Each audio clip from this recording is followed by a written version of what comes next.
Okay, mic check, mic check. Mr. Blue here. Hopefully, audio and visual is good. Welcome here, Mr. Blue, TradePhantoms.com. Let's dive right in. Today is Tuesday, June 3rd, 2025. So, new month. Hopefully, everybody had a decent May and a good weekend over the weekend. And yeah, spend about an hour, give or take, an hour and a half trading the open. I'll go through some market prep here. And welcome to folks that are just visiting the channel, etc. It'll be probably fast and furious, but it's just the way it goes. I will kick this off as people kind of scramble in right now with, I'll bring this document up. I do every day, no matter what, with phantoms and non-phantoms. Demand and supply, institutional demand and supply, right? IOF, top-down approach, multiple time frame analysis. Always looking at the higher time frames, always, monthly, weekly, daily.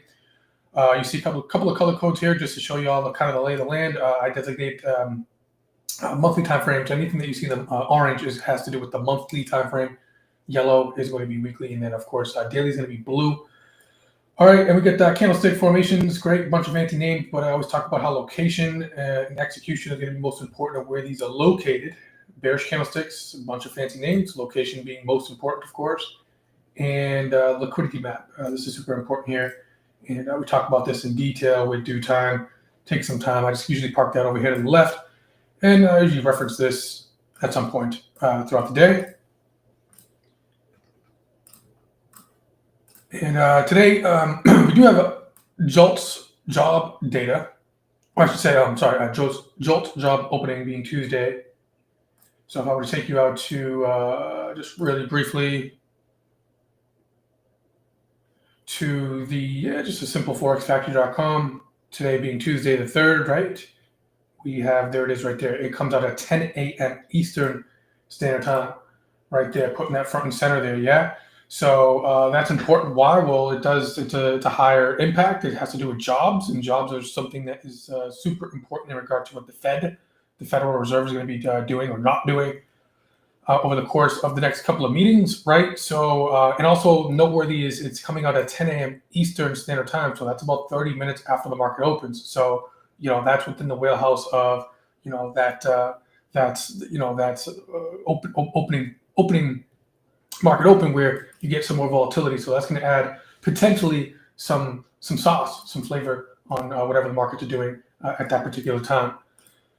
I will start out here with the futures, right? So I'll start out major for indexes here, and meaning that I'm going to be having the, what's going on, Joe Frank, Emir, Bucket, yeah, decently caffeinated for right now. I'm a little low right now, but is that you, Blue, on IG? Yeah, it is I. It is I. I got the S&P futures on the left. I got the NASDAQ futures on the right. David T, what's going on?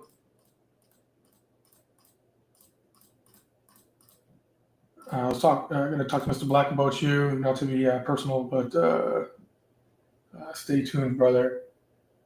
Mr. Black's a little bit away right now. So anyways, S&P upper left, NASDAQ upper right, Dow Jones lower left, Russell 2000 bottom right. A lot of lines on this chart here. So kind of zoom in here, if I may. And yeah, here we go, daily time frame here, right? So, you see futures are slightly lower, nothing too crazy here, negative 0.16%. That's, barely nothing here. If I just kind of take you back just a little bit here, not too much, don't want to spend too much time here, but if you look at this candle right here, on Mondays we do this kind of prep session where I go, I think with Phantoms, where I kind of go through just like the monthly time frame, the weekly time frame, the daily time frame, and so on and so forth. I'm kind of getting straight to the point here right now. But if you look at this candle here, May 27th, and the reason why I'm pointing this one out specifically is because this was after we had this little pullback that we were kind of looking at, a couple weeks ago, which was good, right? We needed some kind of pullback here after this move from new higher high up, right? So he pulled back, referenced that 20 pip moving average, red bar here. Then we had a nice little green bar close above this, right? Pretty like bell hold almost, right? Like an engulfing bar, so on and so forth, right? Positive COG, whatever you want to call it, right? Going forward, we had a couple of days last week where it was kind of, we were moving, but it was very choppy last week. Okay, very choppy last week. We had S&P's made a new high, came up into that 6,000 handle, pulled back down. Then, we made, a swipe lower. We had this 58.55 level lower down here. So markets were just kind of moving in between demand and supply. Okay, and you can see, this was the last kind of wide range bar, kind of, a bullish stance bar here. And the rest kind of were dojis to finish off last week. Yesterday was another kind of stance, if you will, for the bulls. That where we have, obviously yesterday being June 2nd, the beginning of June, opened here. Okay, we swiped down lower. We came back down into this 58.70 handle, and we rallied back up, and we closed up here at 59.50 handle, and we came into this supply level that we had mapped out, 59.45 to 59.60. And we just dropped out a little bit off of that just last night, late evening, and early this morning, right? And so now if I map out yesterday's high being in futures here, yesterday's low being in futures here, S&P futures, all right, we're still inside of that candle, or we're inside bar, at least for right now. So, I did grab a little bit of puts. I had to get out of those, right? I got out of those yesterday, and I got long some QQQ calls because NASDAQ and tech sector is fairly stronger right now. So we're going to see if, again, we have news at 10 a.m. Eastern Standard Time. If this market could potentially punch, okay, and kind of fill. If I look up and left, this is only wick here. Okay, it's all wick here. So, there's sellers came into the market, but the sellers took it back down. But there's wick down here too, and we closed back inside of this bar here. In dojis. Okay, so the bull bear brawl, bull bear fight, right? They're fighting, and so yesterday the bulls kind of put in a stance there to see if we could try to get some continuation here. For a potential punch higher. Okay, so if that's the case, if we take out this 59.60 level, okay, you'll see there's a drop, basing in a drop IBI right in here. Okay, that we already tagged right here. We dropped off of that. Okay, and we'll see if we could potentially get that move higher. Okay, now that might not be the case, right? We could stay inside bar here, all right, chop around a little bit as we have been for the past, I would say 3 weeks now. Okay, and but also we can go lower as well. So what's your plan, right? And so I'll map out some levels. I do have this 58.22. Okay, level next down in here. There's a nice little impulse, basic impulse. We could also reference this daily low right here. Let me see if I can just save a couple of seconds here of our time and kind of copy and paste this line here and put it down here. So you might want to reference this level as well. Call it this daily low coming in at 5.756 half.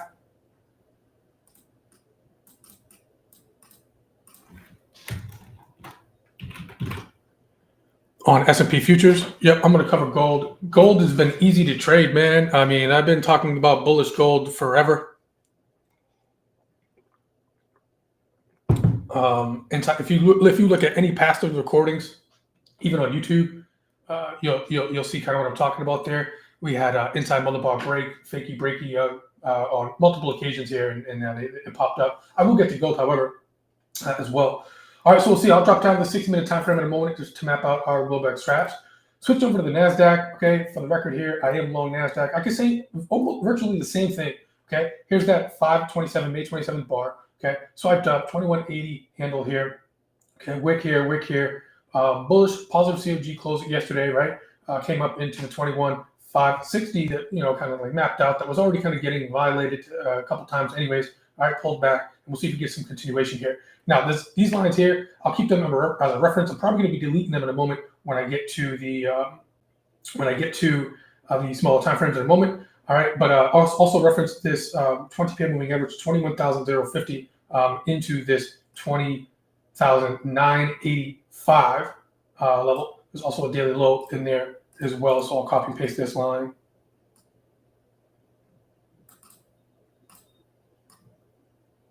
Gold's probably been one of the easiest things to trade on the planet recently in regard to futures. I'll drop down the smaller time frame in a moment. Right now, actually, just to show you all real quick. Monthly, weekly, daily. Got monthly here. What's going on, Sean Callahan, my man, on Instagram? We got monthly here, weekly here, daily here. High time frames. We got 60-minute time frame here, 30-minute time frame here, 5-minute here, 2-minute time frame here, just to give you all the lay of the land. Multiple time frame analysis. No matter what type of trader you are, always look at multiple high and low time frames. Okay. As you can see down here, okay, great. We kind of talked about this level here. Great, whatever. Liquidity sweep, 58.55, swept here. We had Globex high, had a supply level here. Great. This is the Globex high now. Overnight. So you can see we dipped into that. There's a supply level here. All right, a bit of a drop, basing in a nice little drop, flip zone area here. Great. All right, tag that. Whatever. Globex low. Here. All right, and if I were to ask you a question real quick, I mean, could we still reference these areas down in here? Yesterday's low being down in here, 58.70. So you always want to reference the daily low. So I'm still going to be looking at this level down in here in the event that we can't. If we do break below the Globex low, there's something called the Globex trap. Okay, and that would be a demand level below the Globex low. So. And again, this market's very rangy right now, okay? Very rangy. If I just take a quick little field trip, not to spend too much time here, but if I were to go to the weekly time frame to humor y'all really briefly, because this is extremely important. If you look at, this is a weekly time frame of the SPY, okay, to orient yourself kind of up here, kind of 3.5% off of the all-time high, all right? And the reason why I'm saying that is because if I look at, look, we're only 2 days in here. 1, 2, this is 3 weeks back. Okay, we have this weekly low here, this weekly high here. Okay, now we swiped a quick little high right there. We swiped a little quick new low right there, but everything has been still ranging inside of this for the past 3 weeks. Okay, for the past 3 weeks. So that's important to note that, okay, so if I'm mapping out a level of demand, say in the middle of the range in regard of location, it's going to be less reliable because of the condition that we're in via range. Okay, so you still want to be a bit more on the outskirts of the extremes here. Okay, so that's why I have these levels mapped out kind of like lower down here. Okay, lower, right? Because these are the low extremes down in here. Okay, this would be the low range extreme, right down here, and everything kind of in here is kind of mid range. So you want to be extremely careful. So that being said, okay, down into this 58.70, into this 58.55. Okay. That could be, that's kind of the lower range on the daily time frame. The weekly higher range here, the weekly lower range is all the way down here. Daily low range is here, and this is kind of a higher daily range up here. So the point is one thing that you can also look for too. This market's been very swipey, like on range. Okay, it swipes down. Okay, and you think that this market's going to get some legs lower. Okay, and then it just recovers very quickly. Okay, then we rally up. Okay, and then you think it's going to get some legs higher. Okay, then it swipes down and kind of get back in range. Now, at some point, that's gonna change, right? We talked about that yesterday, Monday session. Okay, but again, just mapping out these levels here, and because of this tag at 6,000, right? As you can see above, we just tagged that and dropped pretty quickly down below that. We can still reference that. Okay, now right above there, I have this 6,015 handle. All right, and this is a daily high right here at 6,000 to 6,008 in the S&Ps. Okay, so this could also be a potential liquidity sweep up here above there. And again, this market, there's always some news in the backdrop. Okay, with tariffs and things like that. All right, this market's just been brushing that kind of stuff off at the moment, with U.S. and China over the weekend, but. In regard to the chart, this would be a daily high, so you might want to reference this up there into that 6,008 handle inside of that supply level. All right. Let me switch over to the NASDAQ so I can get to gold as well, and then we'll go over into some tickers. 27 minutes before open here.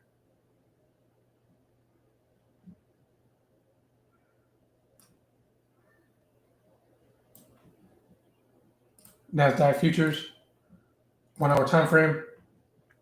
Globex high.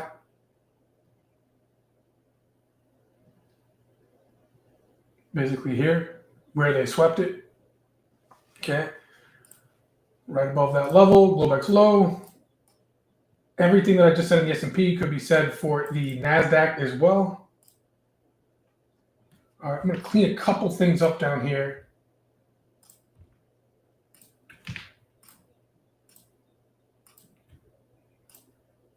Watch out for this daily low right in here. And daily low here. So watch out for these sweeps. I'm on a 60-minute time frame, 1 hour time frame here, but watch out for these sweeps below here, okay?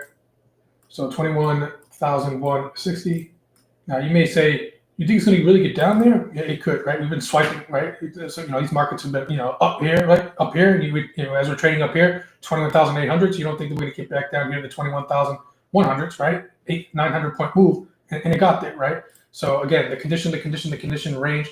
Okay. If I look at NASDAQ on the weekly, to be fair, all right, I'm long Qs. All right, I got long this position yesterday in the live room, and NASDAQ showing a little bit more of a strength. Okay, technology sector is one of the stronger ones at the moment, which we speak about here. Okay, so we got XLI, XLC, XLK. This is all relative strength in regard to the sectors of the S&P, and NASDAQ is basically the technology sector. So it's top 3 right now. All right. Yesterday was number 1, and it fell off just a little bit, but still top 3 right there. Tech is stronger. All right, and so you see NASDAQ is trying to punch its way up above. It's already above its March's monthly high. Okay, and it's already kind of poking its head up here. So again, technology right now is a little bit more stronger. So henceforth, I went long the QQQs and NASDAQ as opposed to the S&Ps. Even though S&Ps is my favorite thing on the planet to trade. Globex high above this. Here's the Globex high. So next level of supply is up here, 21,644. It can even round up to 650. All right, and up into this 21,692. All right. Now, one thing I always train my traders in here to do is always be courteous of that what's called liquidity sweep. As you can see, this level right here, they swept it a little bit above there. All right, so a nice even number, 21,700. Okay. Right above that 21,700 could be a bit of a liquidity sweep. So you can almost put a level, an order there instead of getting stopped out there. I don't have enough time to talk about that right now.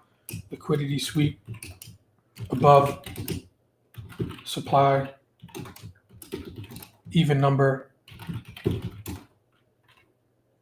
21,700.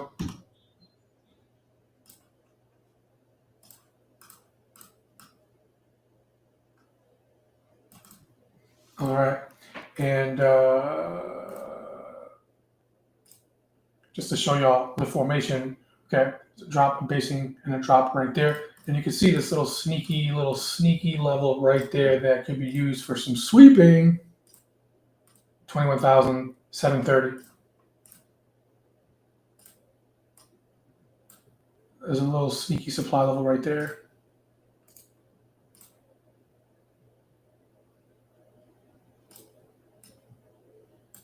And there's another one above. So we got some supply above, levels and levels. Indeed.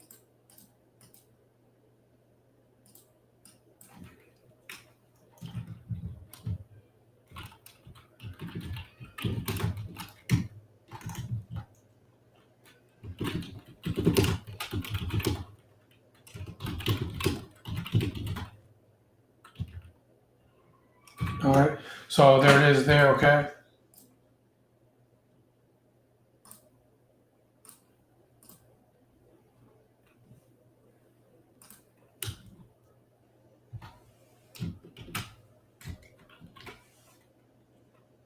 Come on.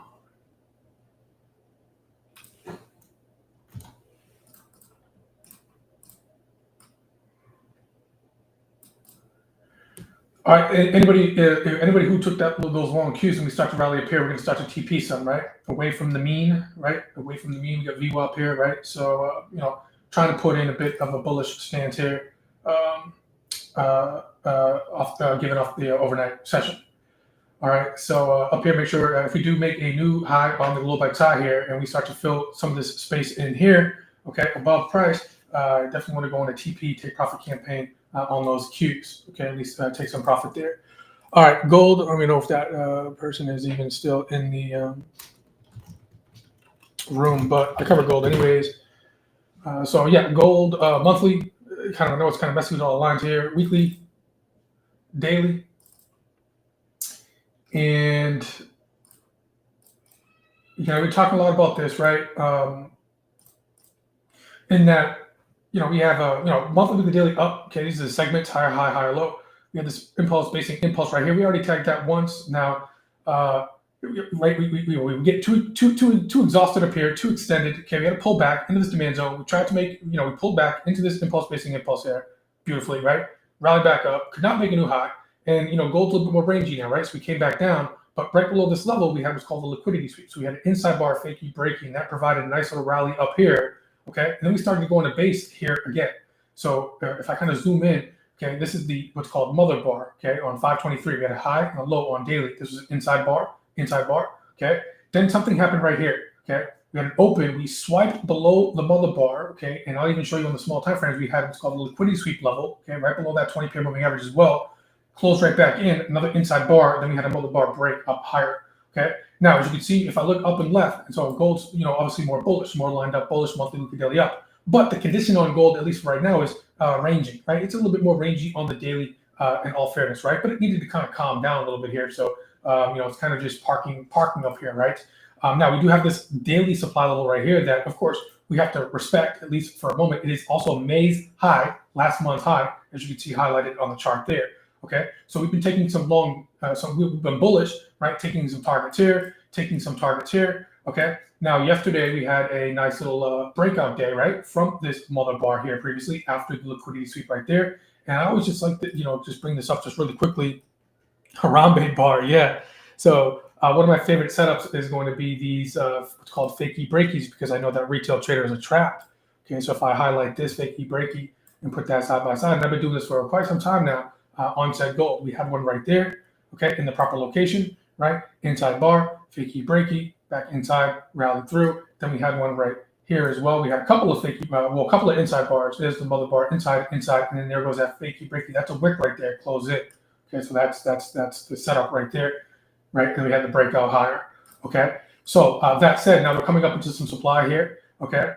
And we came up in here, kind of yesterday and into late last night. Okay, price point 34.20s up into 34.50s.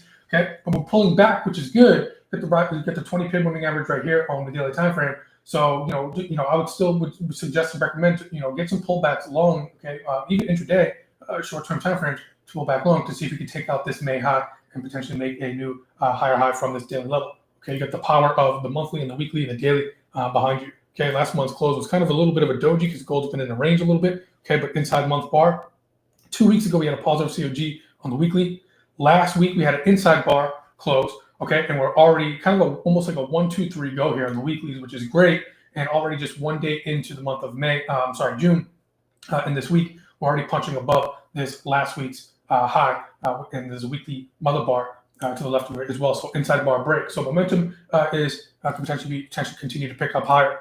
If I go to the small time frames in the 6-minute time frame, there goes that fakey breaky right there. We have this mapped out, liquidity sweep for the longs right below that mother bar low. Okay, that's all recorded and things like that. Not 32 to 72. All right, that's down here. All right, but now we're already kind of pulled back, right? So if I look at the Globex low, which is right in here, it already gave a bit of a Globex trap sweep already.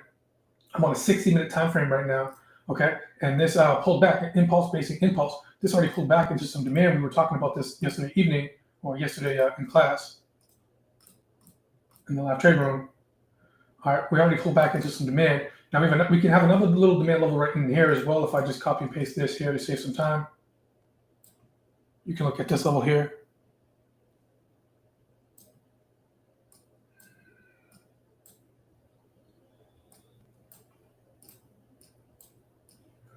Pull back long entry 38.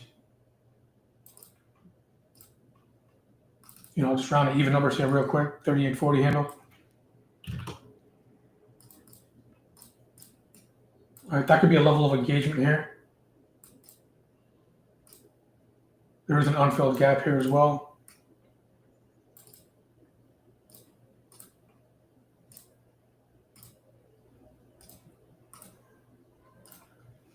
All right, but we're into a demand level right now on this. This could potentially pull back to 33.40. If it doesn't, it could be respecting this level here, 33, which already dipped into this level here, right?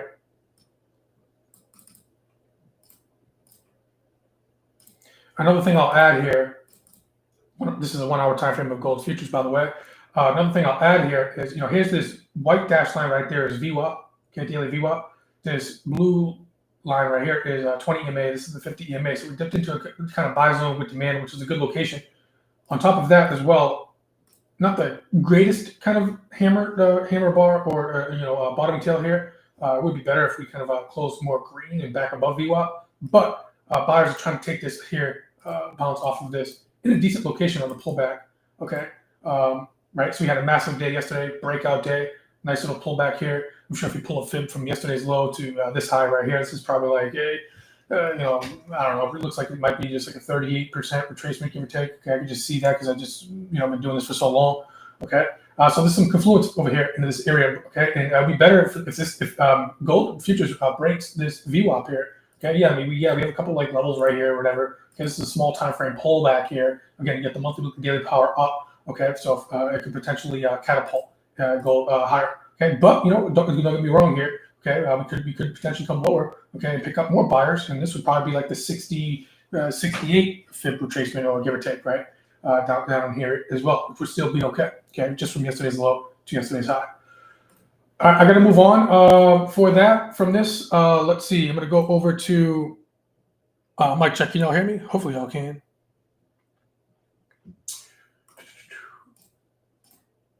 VIX.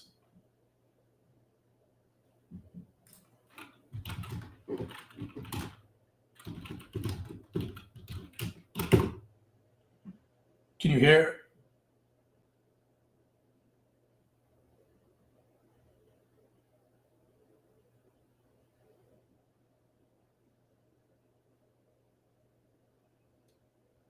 And can you see?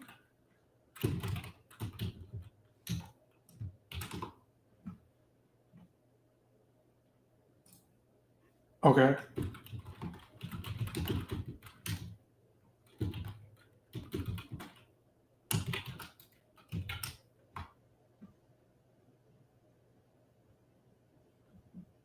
I was just checking here. I think Instagram's a little Instagram's tweaking up a little bit.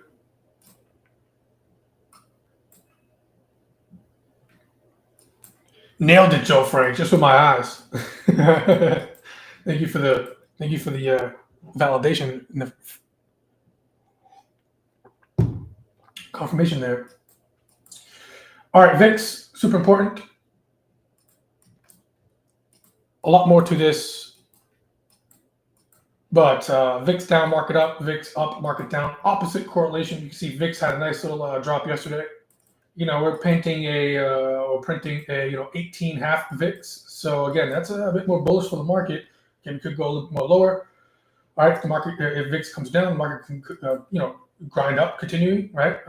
If the market spikes, if VIX spikes, then that could be a little more bearish for the market, at least intraday. So you look at that on the high time frames as always, and we're also going to be looking at this in the small time frames as well. This is VIX on a small time frame. Here is the overnight low here, overnight high here on VIX. And one of the main things I'm looking for is, just using yesterday as an example real quick. Okay, VIX, had a little quick spike, up. Markets dropped down a little bit off the open. Okay, one little flush. Okay, then we just rallied and grinded up all day in the markets, and VIX was, gave back that spike and grinded down all day. So again, VIX down, market up. Okay, so VIX overnight is down. We're going to be taking a look at this. I want to see how this reacts and responds if it spikes up to mid-range. Okay, but if it takes out the overnight high and continues higher, that could be more bearish for the market, at least for the day, right? But if we remain on lows, okay, even if we just stay down here on lows and don't even go lower, that could still be bullish for the market on a grind higher for the markets. Okay, but if we take out these lows and kind of trend even more lower, okay, that could be a bit more bullish for the markets. Okay, I'll leave that there for right now. SPYs.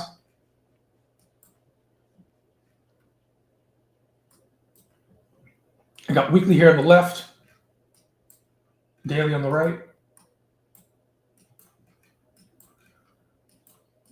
As you can see, SPYs, again, we already talked a little bit about this, right? Weekly, inside. And we have, daily. Daily's been very wicky and rangy, right? Wicky and rangy, if that's a word. Yesterday put in a decent little close here. But, the question is going to be, okay, finally we're going to be able to pop out here, okay? Or continue to just be in range, okay? Yes, a lot of still uncertainty in the marketplace and around the world, okay? I know it's kind of a crazy place right now, but, just trying to trade the chart here. We'll see. You see slight little gap down on SPYs, nothing too crazy there, all right? And if I go to the SPX real quick here, down 0.10%, that's like nothing.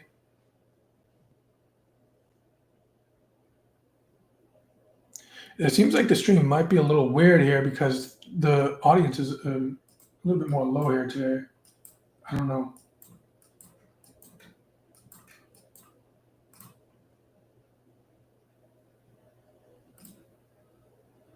.10% SPX opening at or around maybe the 39.35 to maybe 39.25 SPX opening price, give or take.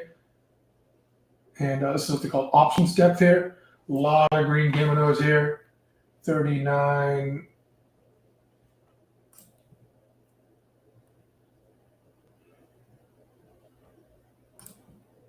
Implied open, give or take.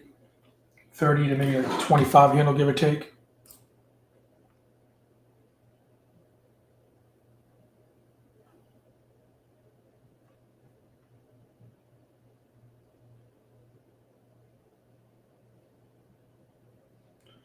A little bit of a negative GEX here, but at 50, before you get above that. But we got a lot of green and blues here, so a lot of positive gamma, as it has been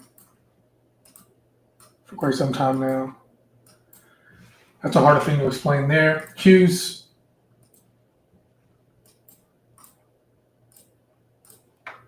Yesterday's close. So I got along some Qs. Yesterday, Qs are going to have a little slight gap up. I'm not exaggerating this, but I can barely even say it's a gap up. But, pre-market quote, a little bit above yesterday's high. Positive COG closed yesterday.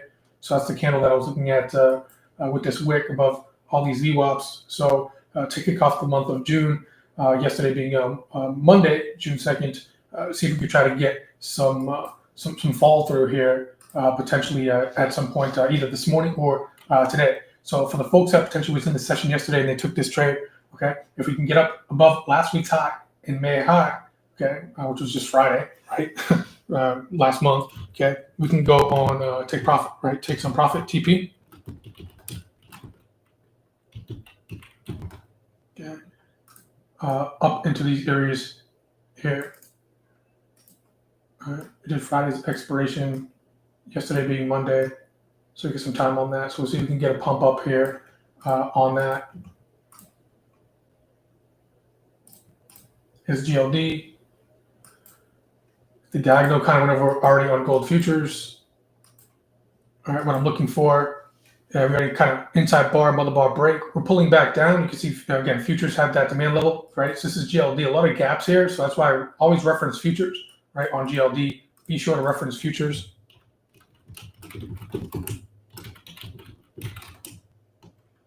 We already went over that.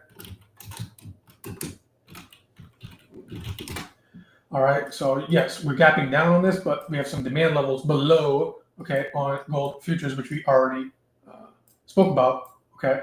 So, reference that. But what I'm seeing, if I could target here, because I still have an option spread on, a diagonal debit spread on. And so I'm seeing if I could try to get up into last month's high, which is up here. Okay, call it 315 handle on the GLD, which is the ETF for gold. Apple, I'm going to save some time here because it's just not even worth, at some point this is going to break out. Indeed, it's just, I'm tired of saying it. Super pinched here. This thing hasn't moved for all month. I mean, basically all last month of May for the most part. Okay, we've got a May high, May low here. And all these four candles are inside here. And so, Apple's a little tricky right now. All right, so I can just move on to something else if you can find something. Yeah, Ness, tired of positive GEX every day. Will the Beast, am I the only one watching? Yeah, because Instagram is whack. TradePhantoms is not famous or anything like that, which I'm kind of happy about. I don't like that too much, but you probably are on IG. You probably are.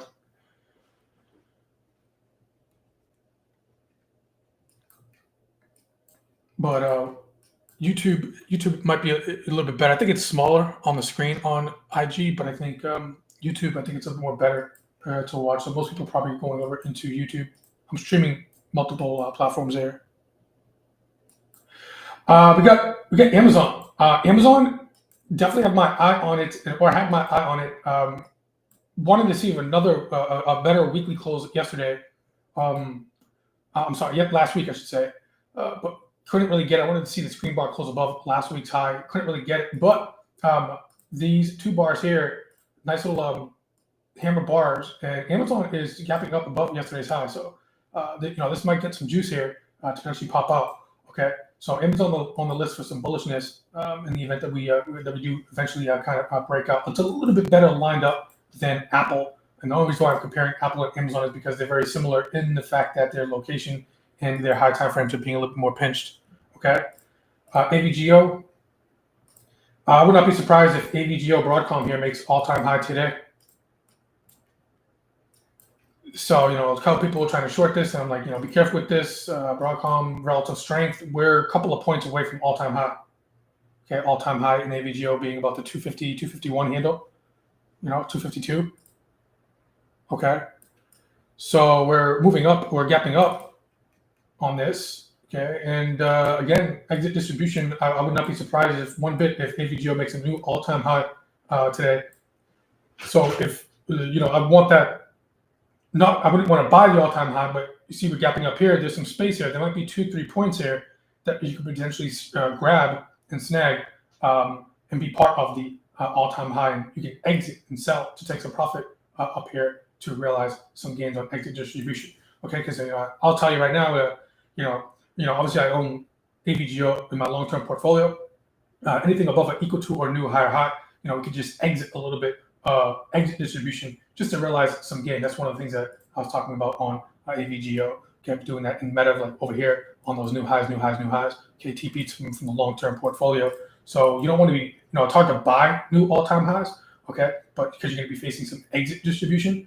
Okay, one of my last exits on meta was up here. Okay, 2 days before the drop. Okay, just because I know, I know the deal, right? So. You're going to be dealing with that if you're trying to buy the all-time high period. All right. So now that doesn't mean that it can't go higher, but again, I want to be buying pullbacks. Okay, overall pullbacks. All right. So momentum for today might be able to drive some for a quick little day trade from here to here. Okay, but if I wanted to get in for a swing trade for AVGO to get higher, I would want AVGO to pull back lower over here. Okay, which you can have a couple over here. All right, I was mentioning this supply zone here. Pull back. I'm like, be careful with the supply zone because AVGO is very strong. Base, break, and here we go. Maybe a new high, all-time high today. Google.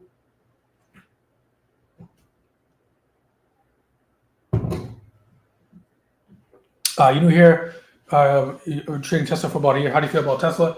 I feel nothing. But Tesla, welcome. First of all, Joshua. Tesla's one of my favorite stocks to trade. Not because of Elon, not because it's political, things like that. I've been trading for quite some time now. But yeah, it's one of my favorite stocks to trade because there is so much emotion and things wrapped around that with folks in the world, right? So it's one of my favorite stocks to trade. I do own it in my long-term portfolio, which gave back a lot, like right here. Okay, but I have one of the biggest trades. I have a life-changing trade coming from like late November going into late December with the team and all that kind of stuff. But yeah, love it. It moves. It's a lot of emotion wrapped around it, and that's a good thing. It's one of the most liquid, okay, in terms of options. It's a good thing to trade. All right, but it could be a little crazy sometimes because Elon's, whether you love him or you hate him, we don't play politics at Phantoms. All right, but there's always something wrapped around that guy too. So it could be volatile sometimes, right? But I like that personally. All right, but if that might not be for everybody. But if you like it, you like it, right? For long-term investment, you might not want to be getting in up here on like these two highs. I'd be focusing on the higher time frames on the monthly and the weekly for bigger pullbacks lower. All right, if I had more time before not right now because we get a minute before the market opens. We talk about the monthly, the weekly, the daily time frame, so on and so forth. All right. Google is kind of acting up a little bit here. For the bulls, Google is having actually a gap down here. However, I want to be a little careful with that because it's been a little choppy. But we had inside weekly bar last week. Even this gap down on the weekly and on the daily here for today is still going to be inside. So I want to be a little bit careful. Even though we closed green bar here and then we're gapping down below that. I want to be a little careful with a little bit of a sweep here. So Google, be careful. Just because it's gapping down, You know, we got this last week's low right here. Yeah, what I'd want to go chop for is a bit of a sweep here. Watch out for a liquidity sweep. So this could possibly be used for a bullish trade, right? But I'd want to see how it's acting off the open on the smaller time frames. All right, Tesla. Even somebody, I think Ness was mentioning, got in at this lower demand level. Tesla does have a little bit of a sweep right down there, 327, a trap right there. I'm not sure if it's going to get down there, but market's just open. So you see Microsoft. Relative strength. I wouldn't be surprised if Microsoft's already going. Meta fall through, took a nice trade yesterday off this. Let me switch this down to the daily here, 2 minute here.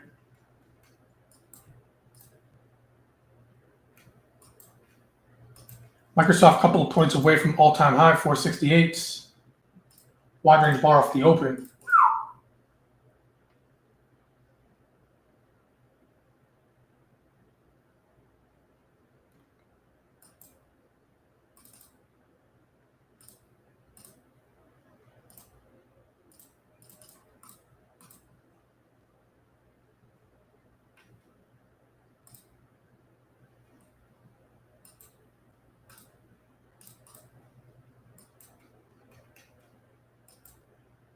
All right, now we're long Qs, right?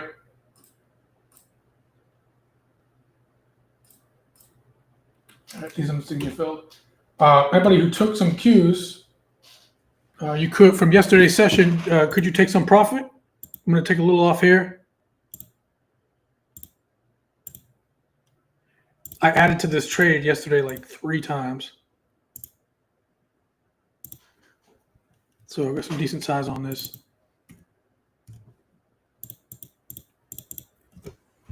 All right, just peeling out a little bit here.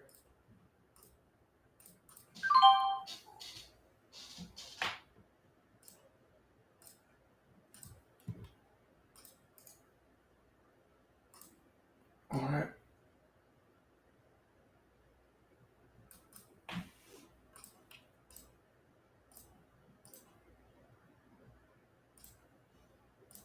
Let that load up. Let me get some internals while this loads up here.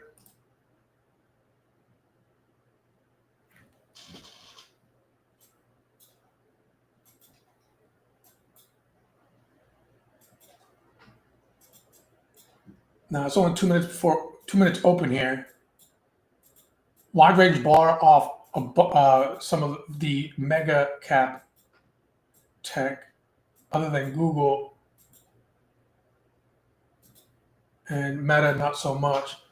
So a little volatile open here. I got long some Visa yesterday as well. But let me see internals.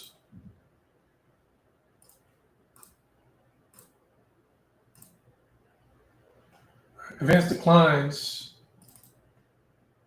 below 0 line here and trickling down. Pretty significant right off the open here. Vol D is lower.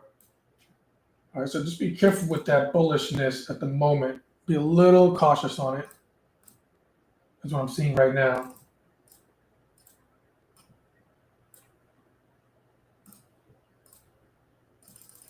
JP Morgan, decent. Visa.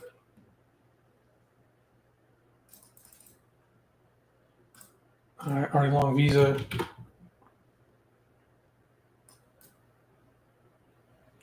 All right, if you got long Visa yesterday, those are printing. I'm going to TP some Visa from yesterday, okay, folks?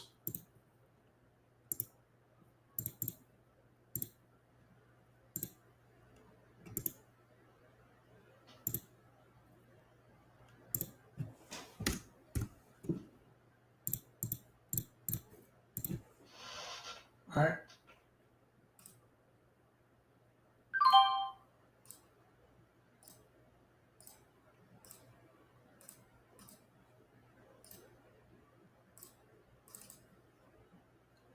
I'm being a little patient with Fang there, y'all, okay?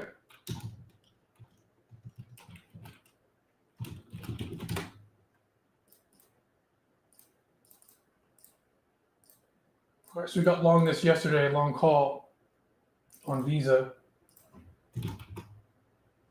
Also got long call Citigroup. That's trying to trickle higher. And if you snag JP Morgan, that's going a little bit there too, right? Just off this open here. Let's see, Costco.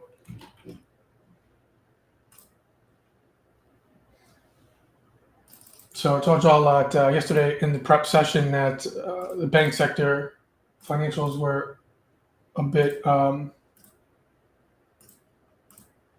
with tech.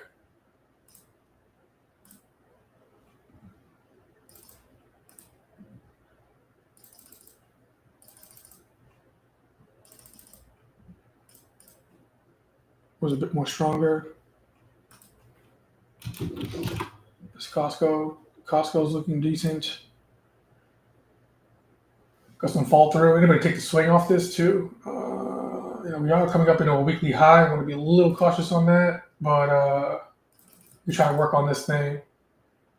Since we tagged up into a weekly high already on it on Costco here, and we're kind of a little bit away from these 20, 50 EMAs and VWAP here, you might want to wait for a bit of a pullback, at least work on it on a pullback to VWAP, especially SPYs and Qs. I wouldn't say they're heavy right now. They're kind of flat. But a lot of that wide range bar on the 2-minute time frame on mega cap, Apple, Amazon, did not follow through. All right, Meta did not follow through. All right, so I'm going to be a little cautious on bullish exposure.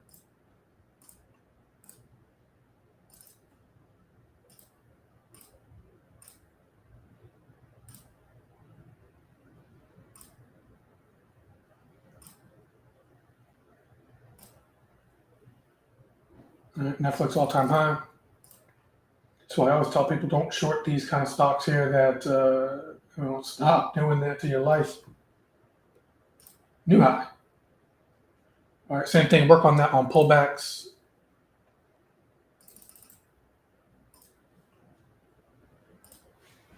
Yeah, Mark Wahlberg, right? I'm like, what are you doing, dude? Stop doing that to yourself. Right? I'm good that you'd admit that, right? And hopefully I helped you not do that. One of the strongest stocks in the world, making new highs, and people are just saying like, oh, I just think it's going to come down, right? No, new high. Went up another 300 points, all right?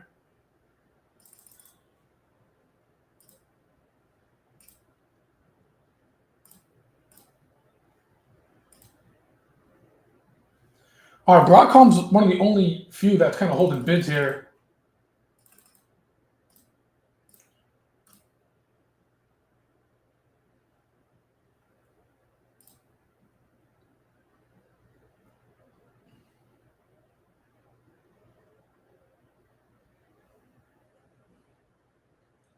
Let's see.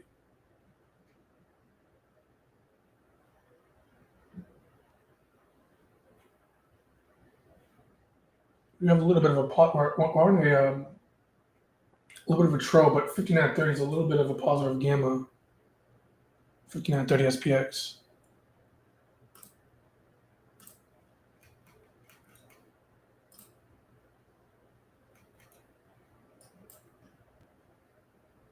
Bit of a crazy open.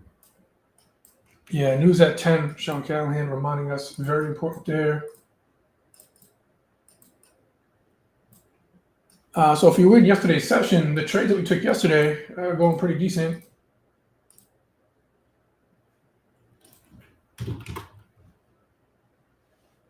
Citigroup needs to do some work.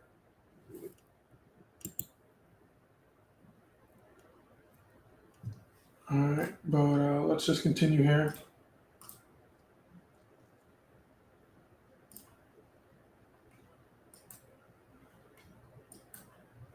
All right, this is exactly what I'm talking about this market at the moment.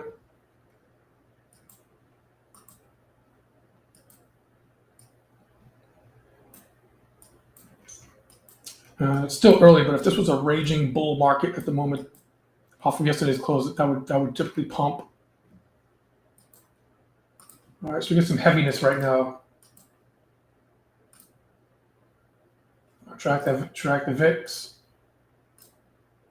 I'm not being dramatic here, but it's on a little bit of an uptick. But we're still down overall. Well, it's up overall, but still having it down. But you see how we have to track this VIX. If this VIX kind of really spikes up, that can provide this market lower, at least for the first 30 minutes, what have you.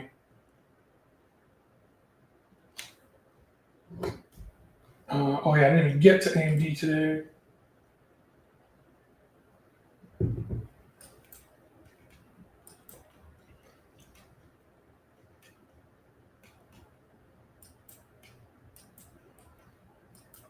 AMD long term, we were kind of working on this thing down here at like the 90 handle. We were waiting for like the area of 100 and like 90, and for quite some time. Sold a boatload of puts like down here a long times ago. So I do have it already long term, but you can still try to work on the 100 and the 90 area, and the 80 for like long term portfolio. This thing might try to punch higher a bit, but the on AMD. But it's not really 100% aligned on the higher time frames. But it's trying to do its thing here.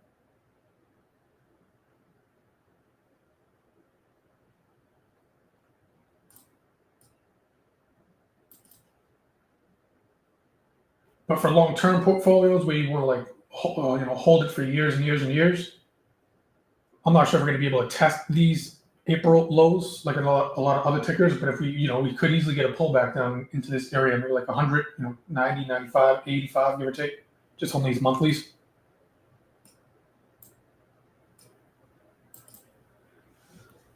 All right, so if you know how to do options, you can sell some puts on down days into here, willing to own, and then you maybe like day trade. Well, pick up a little bit of shares, but again, you have to be okay with it coming down a bit there.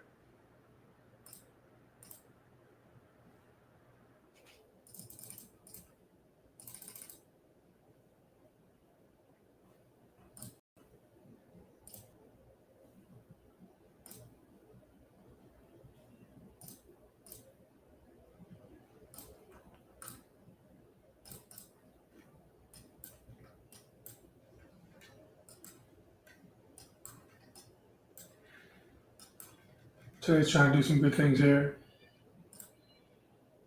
Check out its wide range bar down off open.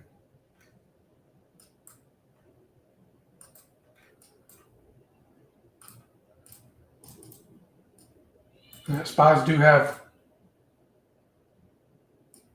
and Qs also do have a positive CRG here on the 2-minute time frame.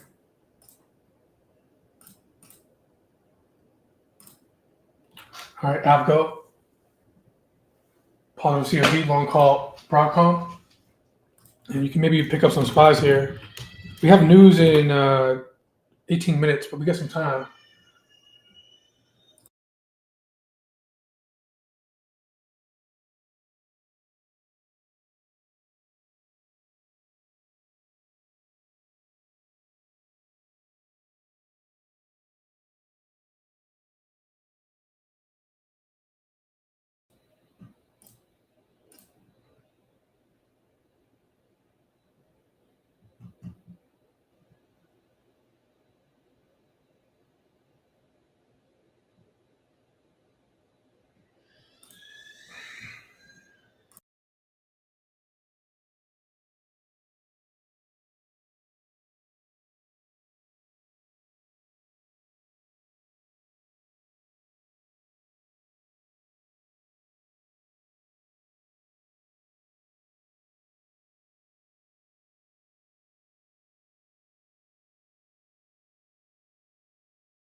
So it looks like GackSpot was having a performance issue. I just got an alert, so I decided to close that out. So it looks like that might be one of the things that are messing this computer up right now. So I just closed that out. So hopefully that makes it a bit more better.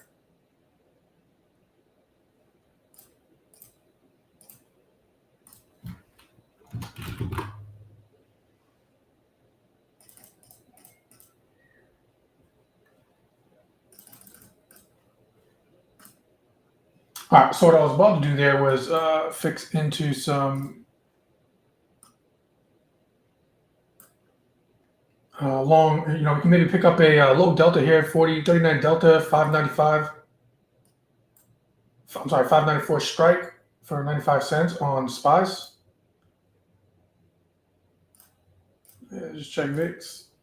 Coming off that little spike there. So we could potentially keep this low risk here. See if we can get some fall through.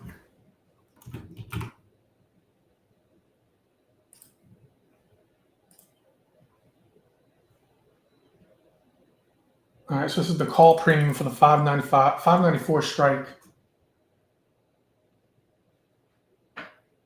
All right, so if we were to pick this up, this is the 594 strike call on SPYs.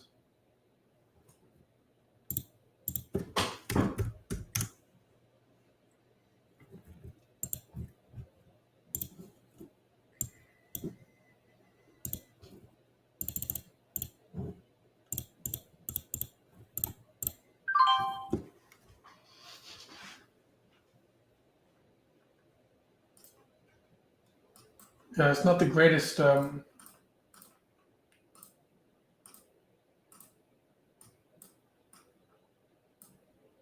setup.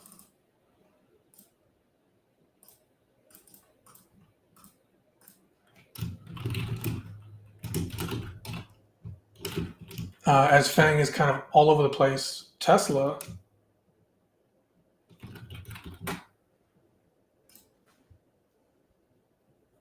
Tesla trying to make something happen here. I was looking at Coin and Robinhood. Robinhood at all-time highs.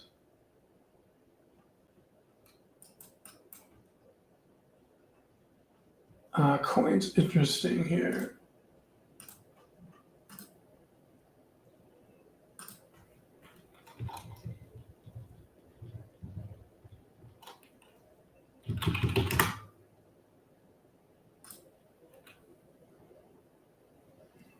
Coin has a potential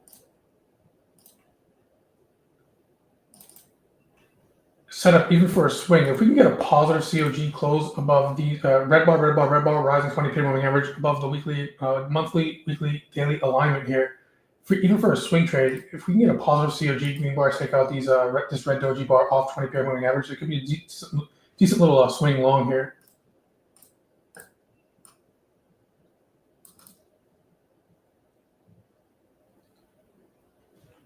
You could potentially work on that.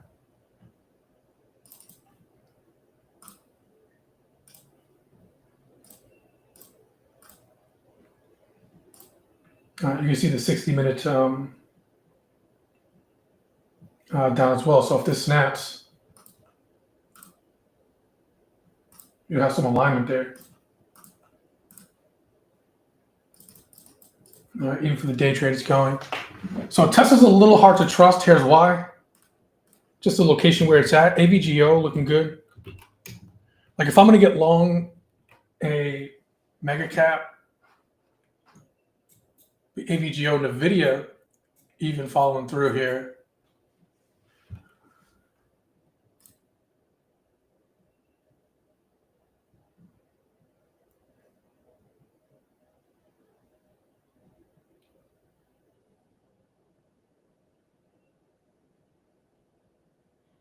Why is NVIDIA not on this list? That's creepy.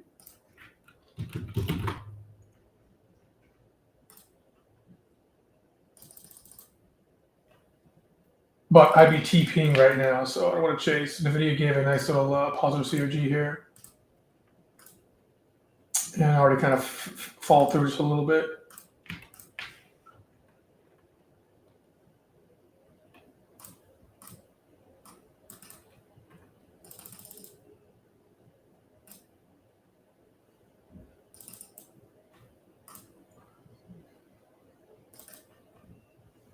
So semi's looking decent.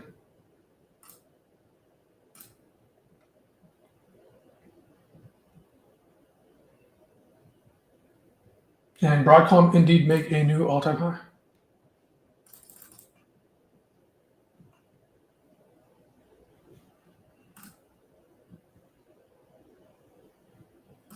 Is Apple going to hold the market up a bit? Not banking on that.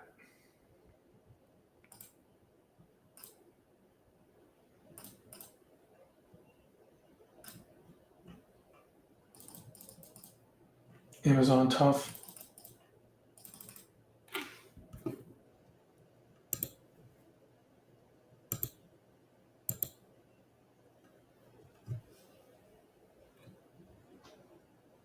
Yes, I do use GexBot for Qs. I use GexBot for basically everything they provide there. Well, I mean, some tickers I don't trade as much.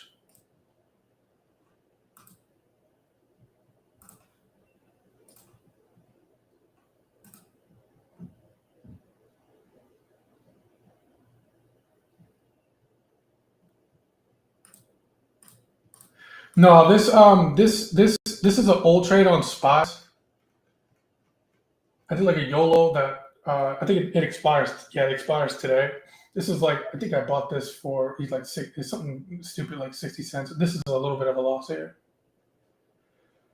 It's like last week's stuff that they just carry over from this week.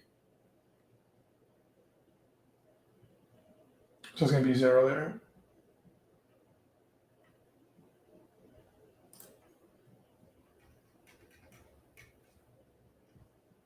Let's see.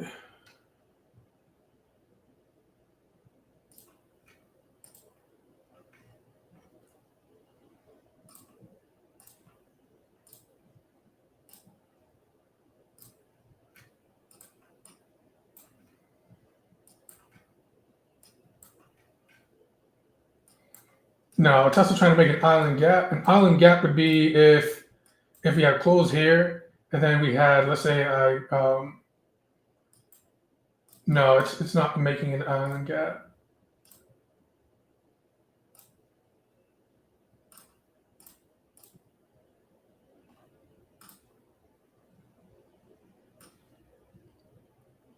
A potential island gap would have been something like this, where you could have had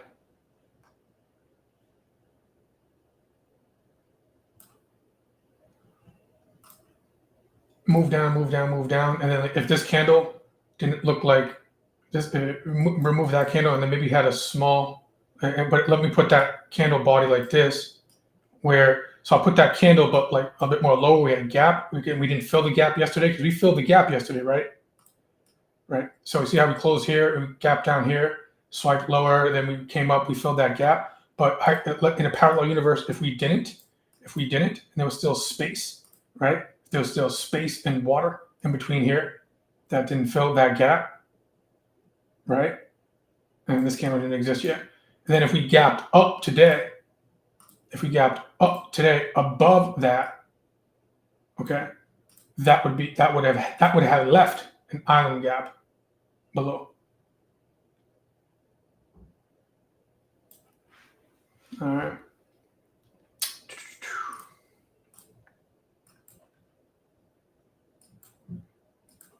There's a little decent gap here off that level. But really, folks, it really depends too with the market, the overall market, because 70, what is it, 70 to 8, 70, 75, 80%, right? 70 to 80% of stock prices move in relation to what the indexes, NASDAQ, SPYs, Qs are doing. NVIDIA, AVGO new highs. I should be able to pull up some Qs here. We get some bids.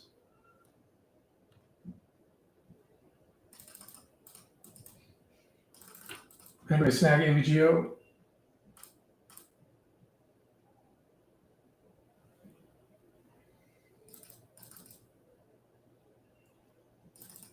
NVIDIA fall through. Suggested TP some there.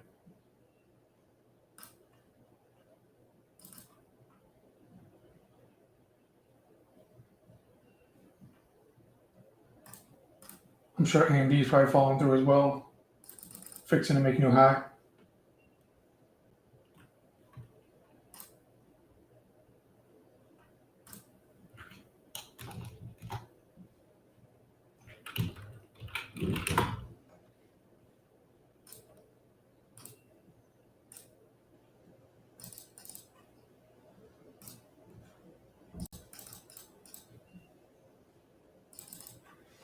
And news in about 6 minutes. So if you happen to snag the AVGO trade, just made it's at all-time highs now. It's trading 252 here, 252 halves. I want to TP some. NVIDIA pushing.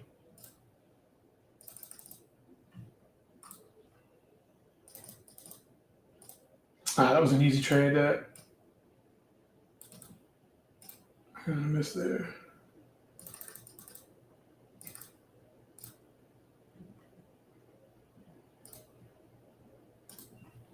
Q's are trying to chug here, new highs. Okay. I'm going to scale out of some Q's here just in case this news comes out, right? And changes the dynamic. Did y'all hear what I just said, right? TP some, I would suggest. Take profit. Citigroup not following through as well as Visa pushed back a little bit there too.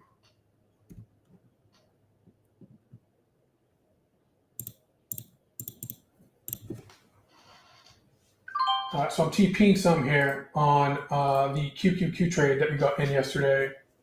All right.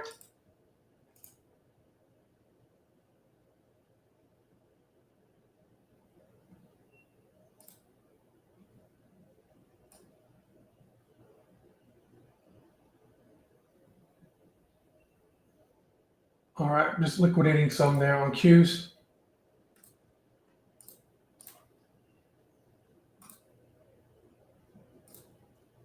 Oh, the video's easy trade.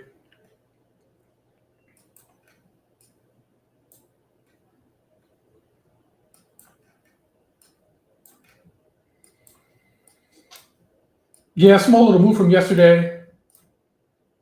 But I ended up getting in some size on this because I added to this like 3 times. I got in, I got out some yesterday, right? Bought them at 240, sold them at 265, 268 live with the folks. And it pulled back down. Then I added 250s, 253, then 252. And then here we go. We're getting another little move right now. So I'm going to TP a little bit more here, right?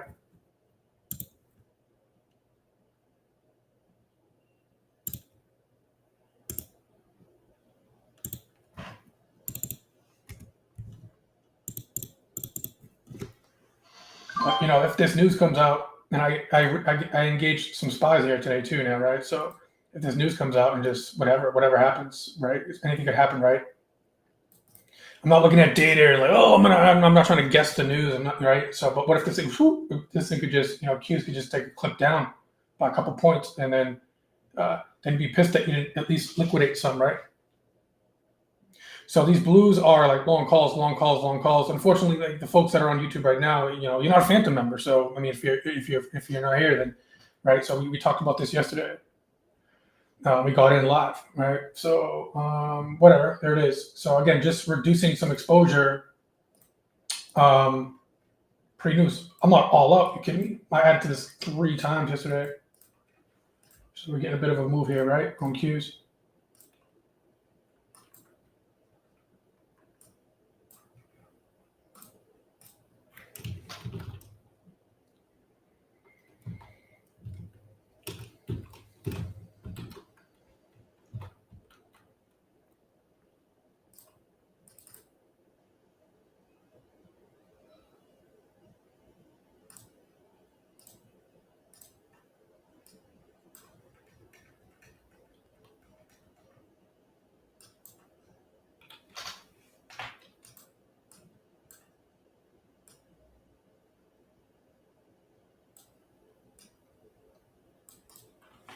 Coin ripping.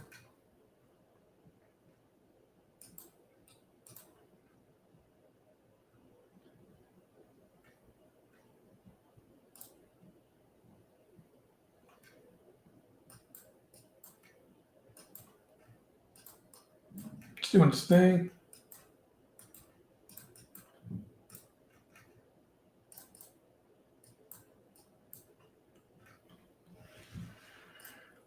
Yeah, AMD, the location is it's tricky a little bit there. Now, I spoke about this a little bit earlier. It's still fairly low overall. I was trying to play catch up with like tickers like Broadcom and the vid, but it's a bit of a tougher location. But it's trying to work here. It's trying to work here. But again, if this market pulls off, if the market pulls down off these levels that we're at right now, NVIDIA, AMD, NVIDIA and Broadcom new highs, TP. If the market pulls down overall, that might pull AMD down. And AMD is relatively more weaker than the other semiconductors. Still a great company, don't get me wrong, right? I own it in my long-term portfolio because I've been selling puts on this at like 100 for like 6 months as we were driving down. But this could be a little bit of a base rotation here, but it still has work to do. But again, if this market pulls down overall, I'm not talking about a crash, but if the market pulls down, a couple percentage points off these somewhat highs, these May highs that we're on right now, that could pull AMD down a bit more here. So you can still work on it. And again, if you know options, you can on down days, right? You can sell some puts willing to own down into these levels, right? 90 to like 80, 85, the April low 76. But it's trying to rotate here. It's trying to rotate. A couple of inside weeks, basing on the 200 pay moving average on the weekly and the 20 EMA as well on the weekly. We're below the 20 EMA on monthly. And it's called like a pinch on the daily, 200 here, 20 here, and we're kind of in a pinch here. So like if I compare this to something like, of course, come on, this is like, Broadcom. It's been a monster, right? You got monthly 20 EMA here, weekly 20 and 200 here, above. So of course, AVGO is just a monster, right? All-time highs. So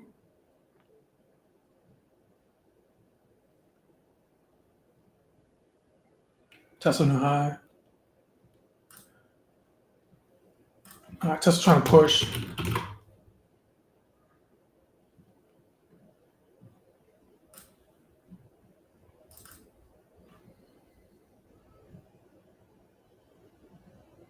If GackSpot was up, I'd show y'all how I can look for a squeeze here.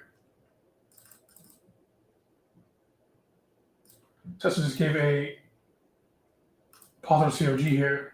This is good for a long call. I don't want to chase it too far now, but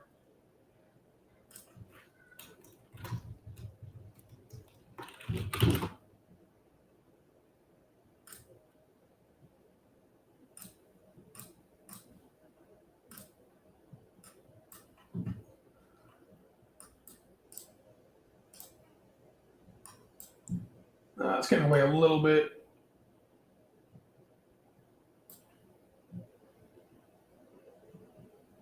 If you wanted to pick up like a 30 Delta 362s, that's kind of far off there, but that's going for about 390. You can scale in a little bit here and then maybe add if it pulls back. I'll grab a little Tesla long call here. That doji bar break higher today off yesterday's doji hammer. Fairly decent. I'll go half size here, and if it pulls back, you can add another half here.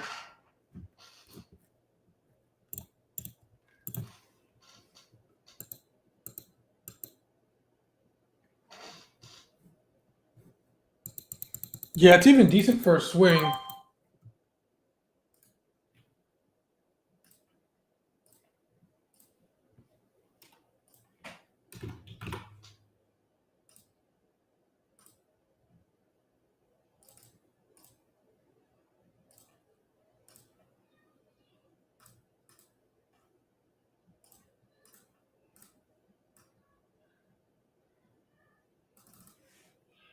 Let's see.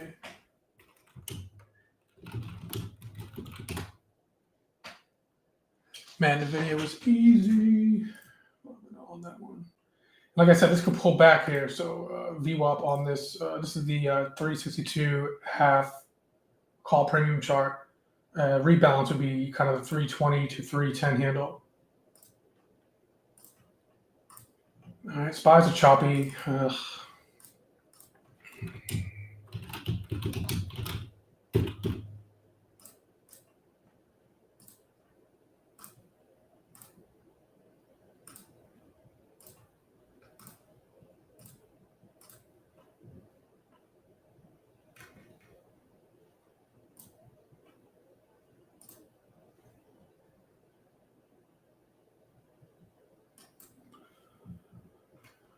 Somebody asked if, I don't know if he's still in here, Jeremy.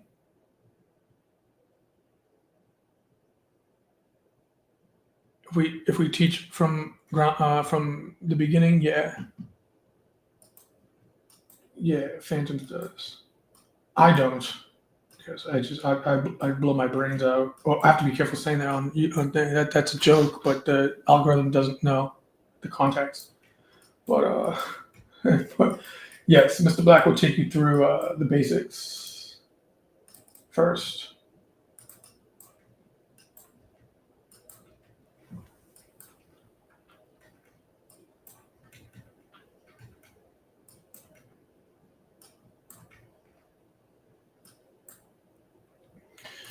Tesla's trying to do its thing here in regard to location. Now, location of this, again, it has a lot to do with overall market sentiment as well. But impulse, high, low. Correction, high, low. What is a candle? Oh my God.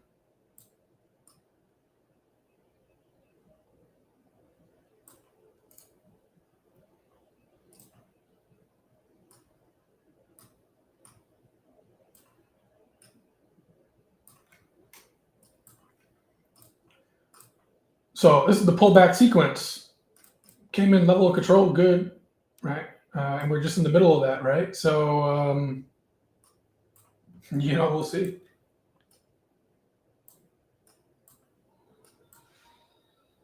We'll see. You could put a fade VWAP here.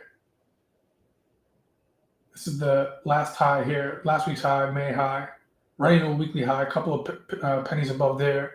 Made a bad trade last week, which is annoying. I'm over it, but about too high here. I gave back some decent profit on Tesla last week. I wasn't too happy about that personally. I'll show you my mistakes. No BS here.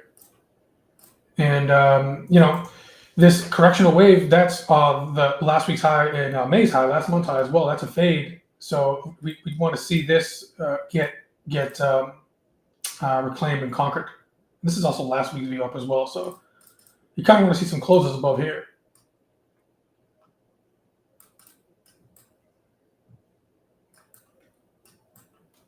All right, so that's why I'm not really on the small time frames. You have to be careful because right now SPYs are taking a clip down. So this is wrong right now, right? That's why I want to be a bit careful here on that. All right, so I want to add to that. You can potentially add to that.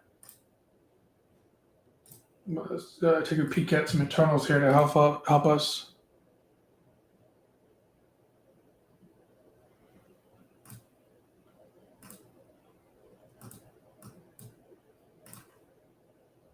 And we got a little bit of a SPY dump here.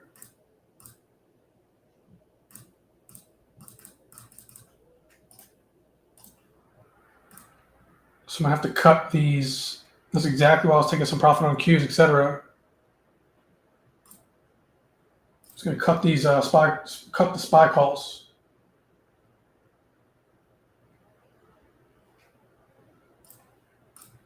Cut those.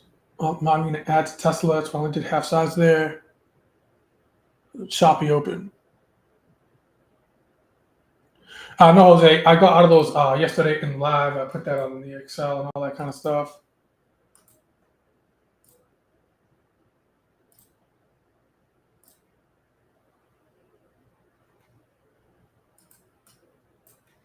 All right, here's what I'm going to do. I'm going to put a on these SPYs on that flush. I just want to make sure I don't get flushed out. So now that we did flush and we're kind of already trading above that 2-minute bar, I'm going to put my stop loss at 48 cents on these. If it makes a new low, I'm out.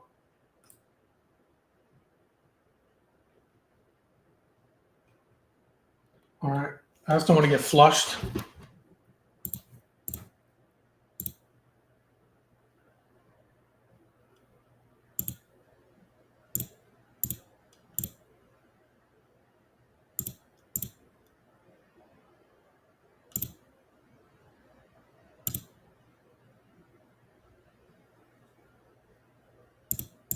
Citigroup kind of hanging out from yesterday.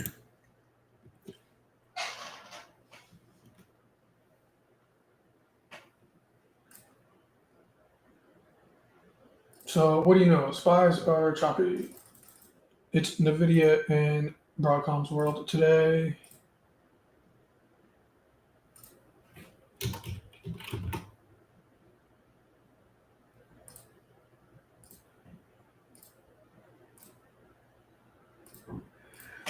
Yeah, Ness, I see you, brother. I see you and hear you.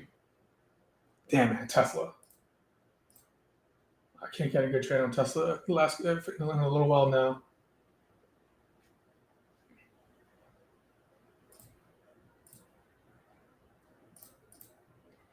All right, this premium. This is why I only did half size, y'all. I was about a buck, and my stop loss on Tesla is going to be here. In all seriousness. All right, if this premium gets to 255, I'm going to take my my $1.50 cut.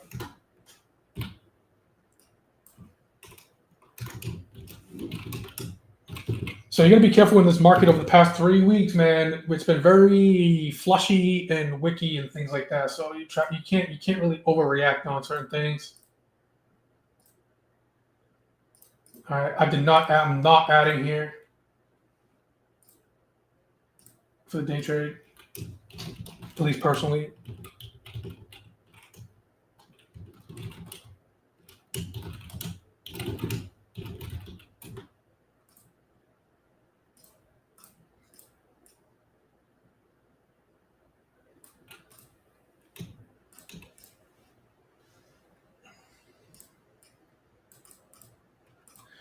Yeah, that's I try.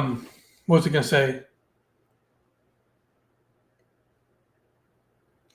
The because I'm departing. I'm shipping off the balls on the 14th. So maybe you could try to get one in. I kind of before I move. Maybe we can have a little night party session. Wink, wink. Hit up some charts. I'd want to see the market kind of moving though. We can never know exactly what night futures might be moving, so we have some action. So we're just not completely being degenerates. But let's see. Let me see if I can get something going there.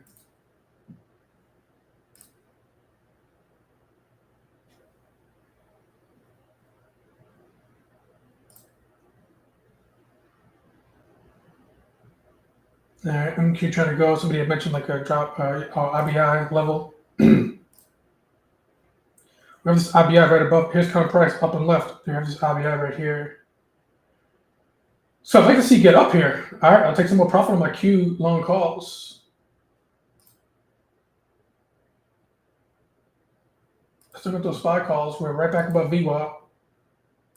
Like that flush.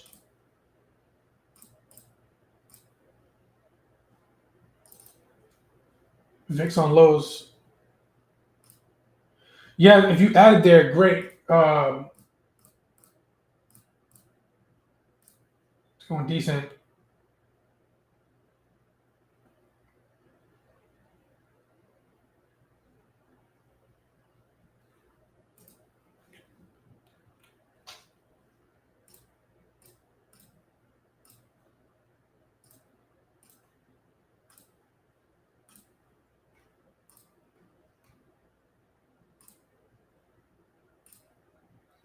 For the record, I am going to take a little bit of position size off of AVG on the long-term portfolio.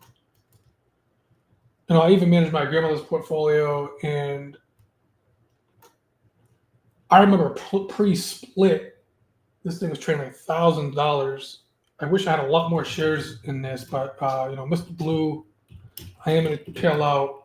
I'm going to take out, sell some shares, some small shares for profit today. All right, I won't waste your time right now on it because I have to log into another account. And if this thing moves 40, 50 or even a point or two, it's not going to make that big of a difference in the grand scheme of long term, right? Now for day trades, yes, you got to hit it quick. All right, but if this thing drops down another 50 cents or something like that later, I'm okay. You see what I'm saying? So, I want to be clear here, not all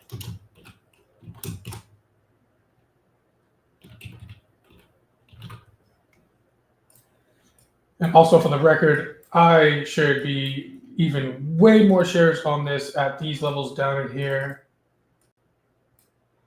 I mean, I snagged some, I was kind of grabbing like 30 shares here, 20 shares there, 50 shares there, but I thought we were going to be able to get flushed more lower. I'm going to be, I'd be adding, thousands. That was at the April low. Let me see, SPYs could potentially even add to this, which I'm going to do here. Adding to SPYs, long call. NVIDIA new high TP.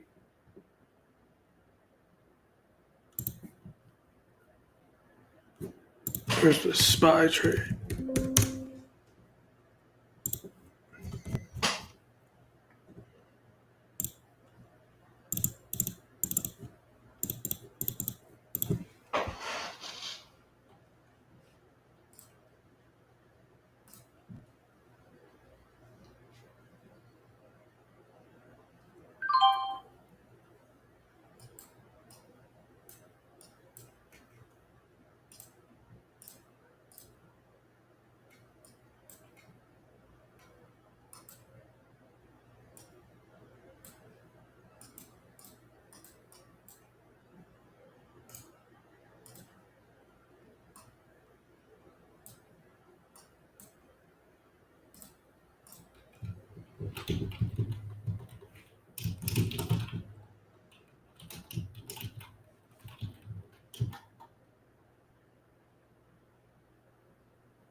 SPYs have been a little annoying. Visa and Citigroup kind of calmed down.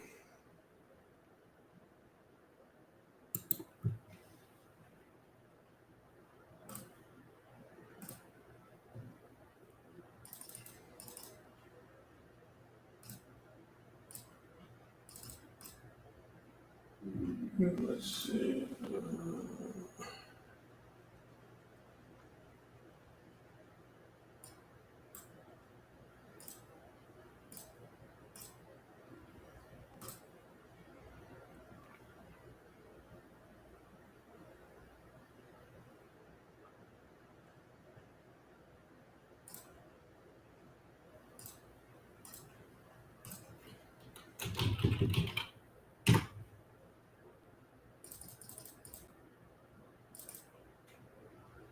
Coin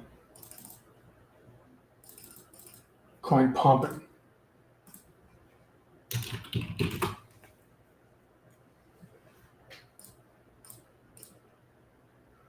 Careful on adding the day trade up here. There'd be TP mode on day trade.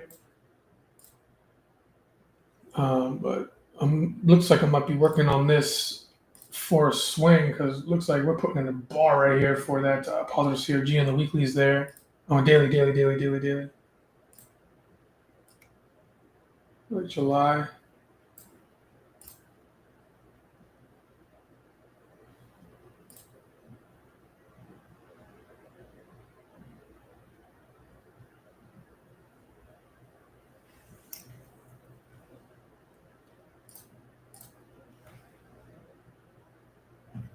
All right, SPY's trying to play ball here.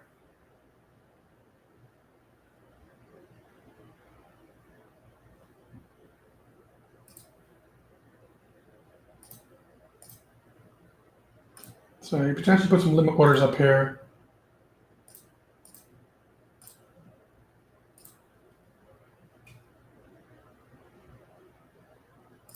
TP some.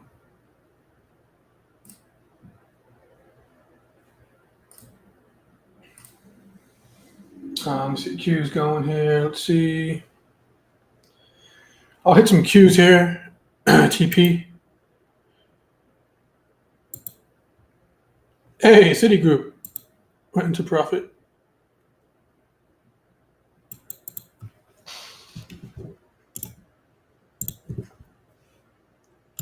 Shitty group.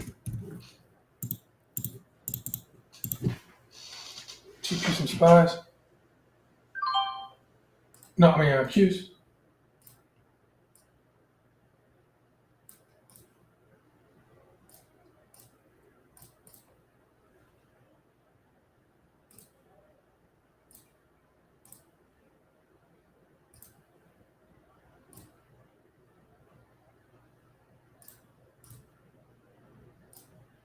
Coin snapped. Went from heads down to tails up.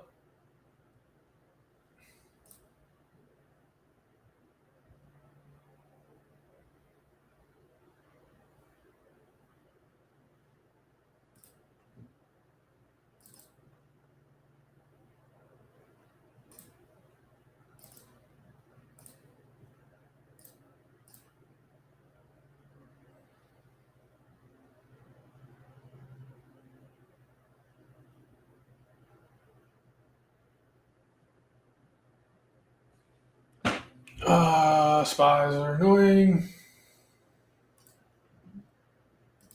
Still early.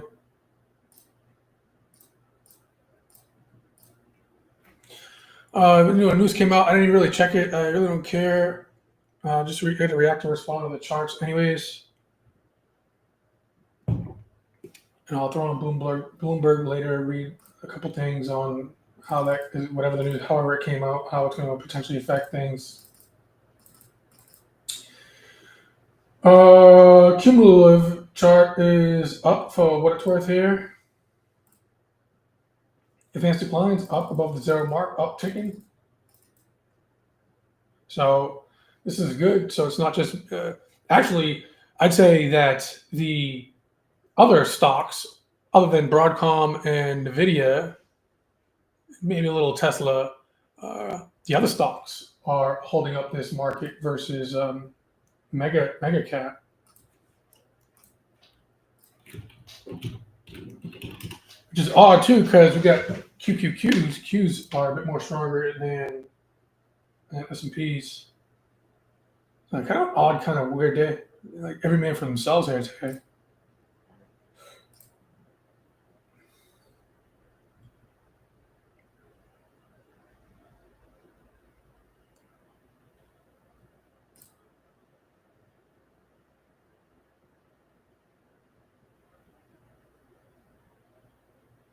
When I see this, choppy chop. The best days are when you see like a sea of red or a sea of green. So just beware. A lot of stocks are at high prices, and but still the upward kind of momentum off April lows are still intact. So it's a battle of forces, buyers and sellers. So protect yourselves. There's going to be easier days and setups. There's some days where there's so many good setups you can't even catch them all.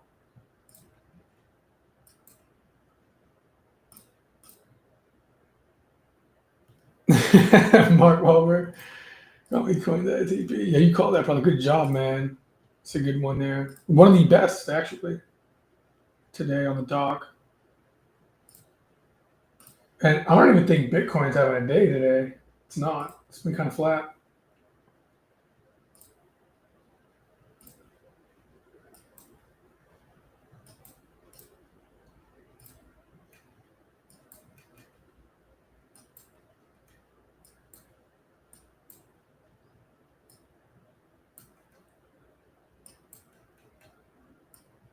Man, I love me some Bitcoin, as you can tell.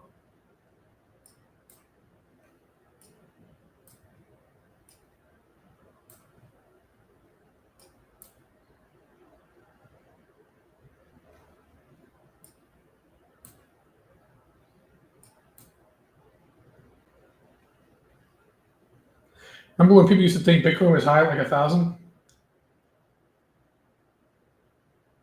Wild.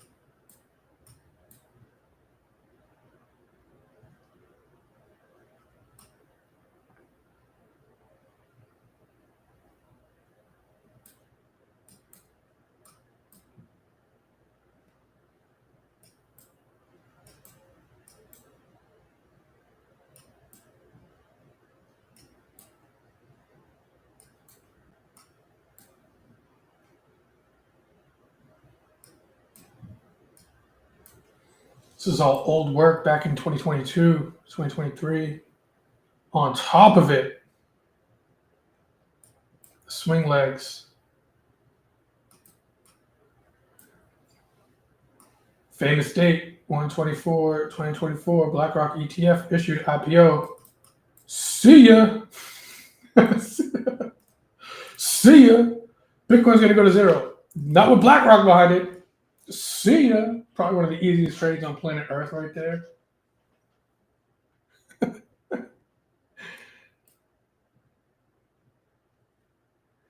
I was gonna see, this is already making its stamp of approval here on coin.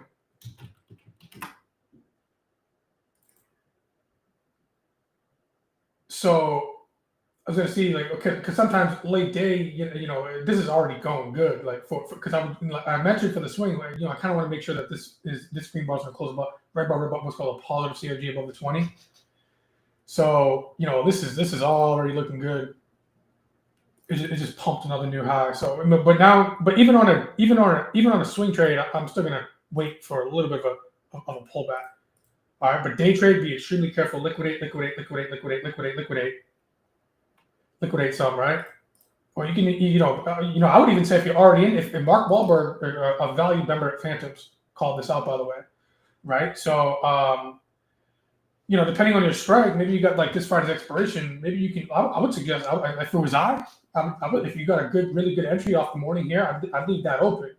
I'd leave the runners on, right? Leave runners on because you got a good area here, right? Now, if you're like, dang, I missed it and I'm flat, right? Okay, relax, be patient, right? And right, reanalyze, right? And this is going to be a longer dated expiration. At the end of, we are coming into some intermediate small time frame supply here, right?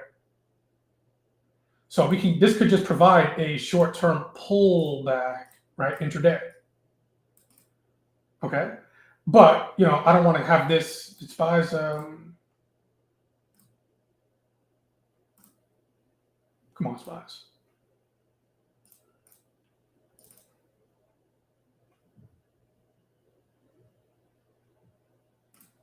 And this will still hold, right? So as long as we close above yesterday's high right here, it's good.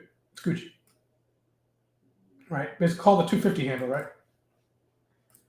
Right. So Mark Wahlberg's like, nice. I'm milking this. I caught this. Mark Wahlberg might even use him as an example, right? I call him Mark Wahlberg. It's Mark in the chat here, a Phantom member, and he. So let's say, you know what, man, I caught this so good here. I'm gonna leave one on. He's probably like day trading the Friday expiration, right? And he could leave some on there, right? Potentially, or maybe just bring himself down to one contract. Now, for the swing trade, you might want to give yourself some more time, right? You want to give yourself some more time because, yes, of course, we want this thing to get, go really fast up here, but I maybe want to at least go out. Typically, the general rule where you want to have 30 days or more for a swing, you might be able to get away with because the way that this chart is set up here. Make sure you TP. Just TP some spies here.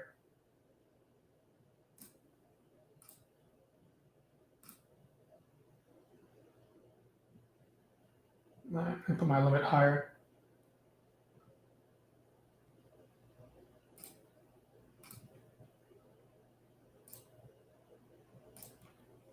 All right. This is a small account here. I'm gonna get this out of my other bigger account here. Citigroup TP, if you're in from yesterday.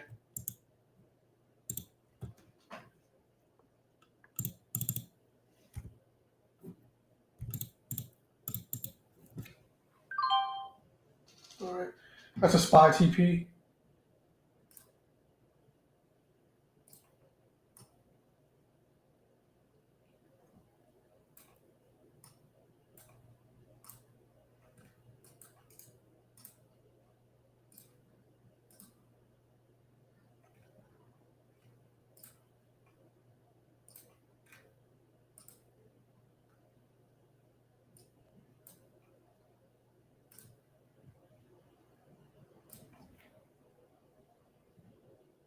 Q's slowing down a bit.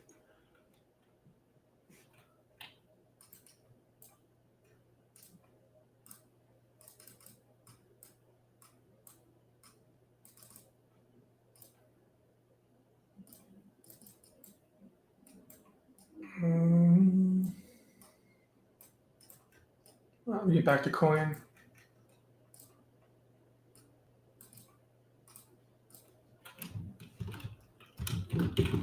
Timber, TP Timber.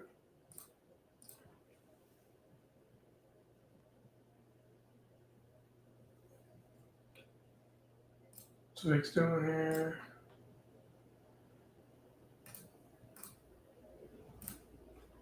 Choppy, Valdi up, Valdi down. Valdi up, down, up, down. VIX on lows, however. Cumulative tick, clicking higher.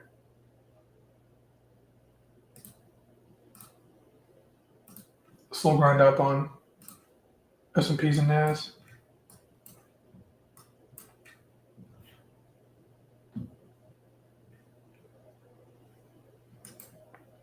Things are coming off their highs a little bit. I could add into this. I could probably get a cheaper price for this later. TP some here. With the 594.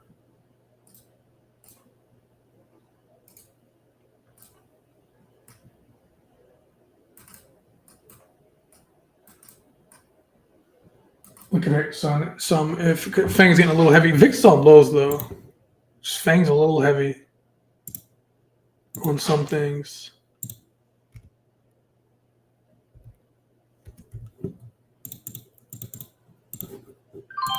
I'm going to get back to coin in a moment.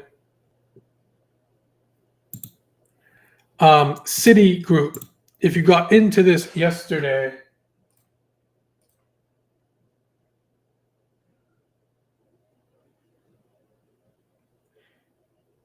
yeah, Jose, I'm happy you see that.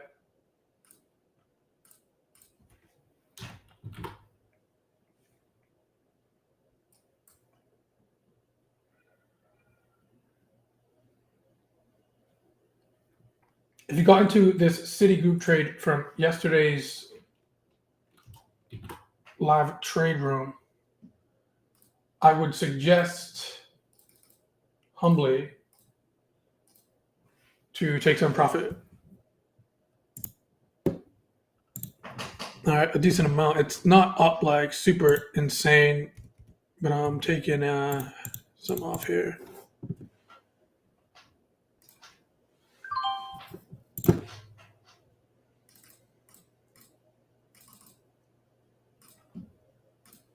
Long call yesterday into today.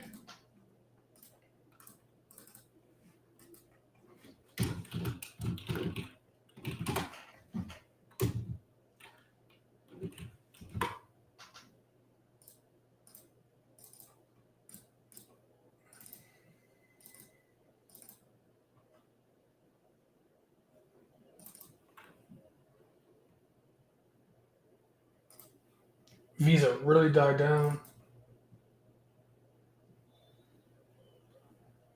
I'm still in that.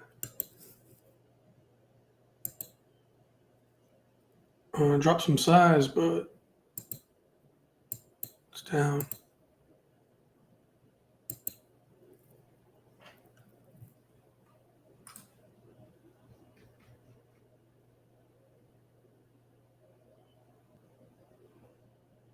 Tesla chop at the moment.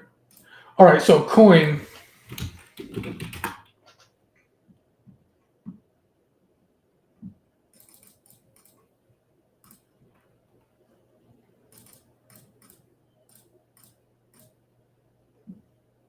Yeah, we got some decent heavy supply here, but we touched it and pulled back off of it already.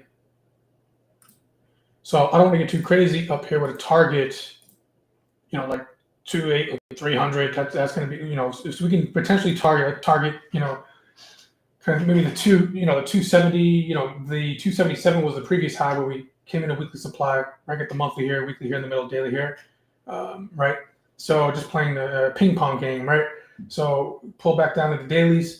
So, target could be, 270 handle, maybe 275, 277. That would be the equal to high up in here. There's some weekly supply up there, upper left, which we tagged. So why am I saying this? Well, here's why. Well, I want to make sure that I'm not buying like too deep out of the money in terms of a strike price if I'm looking to buy a slightly out of the money call. right? I don't want to buy like the 290 strike call. That's kind of way out there, right? So it's kind of a balance of what expiration date you want to do. Now, typically when you're doing a swing trade, you want to have a little bit more time. So let me just check out like the Junes real quick, and I want to be kind of below maybe the 270. So like maybe what does a 265 strike call look like on the June 20th expo expiration? This is Citigroup. Switch over to coin.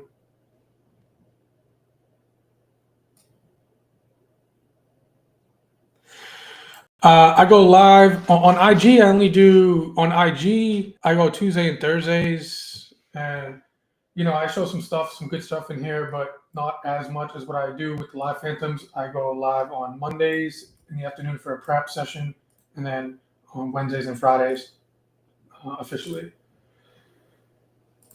Let me see.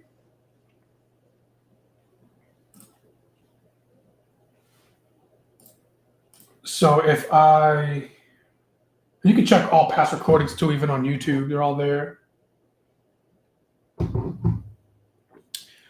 So S-Con got June 2265 strike. What does that look like? That sounds good. Got June 20 Expo 265. Those are going for about 880 right now. Okay. It's actually not bad. A 43 Delta 265 strike. It's actually not too bad. I bet that, if you want to rate the lowest, the highest strike, I go to maybe like 270, but this gets you a little more delta here. Now, here's the thing. What we can do is we can now we're not going to be risking that whole premium there, right? No. Let me just take a peek at something real quick. What if I do the June 10th? Because sometimes the June premium would be a little more expensive because it's the monthly expo. If that's a little too much for you, maybe you could pick up the 265 for the June 13th. That's going for about 640. All right. I'm going to re-engage SPYs here.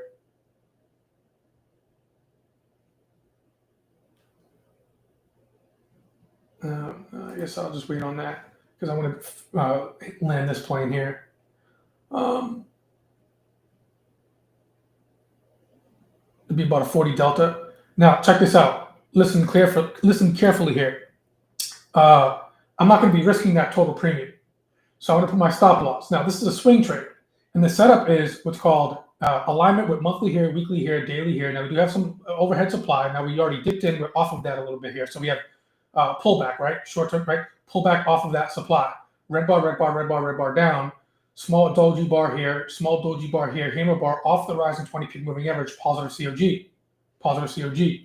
Okay? So if I'm looking at this liquidity map here,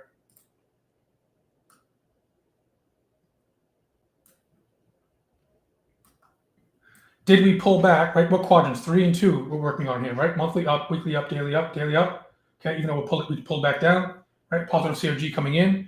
Okay, so that'd be quadrant 3 and 2, which is bullish, right? So we pulled back, bought after long. Now, check this out. We're gonna have to have a stop loss on this, right?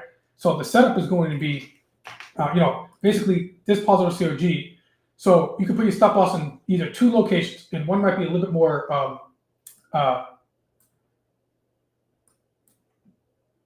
it'll be smaller, but you have more probability of getting maybe nicked out. Okay, and the other one would be a bit more wider, but you give yourself more probability of not getting kind of like nicked out. Nicked out being like clipped out of a trade.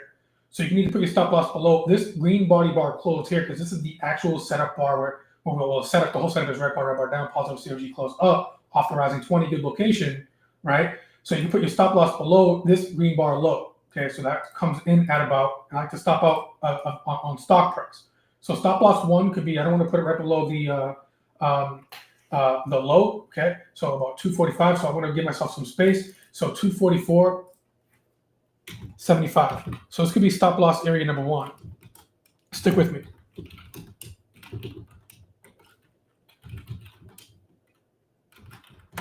And some may elect to put their stop loss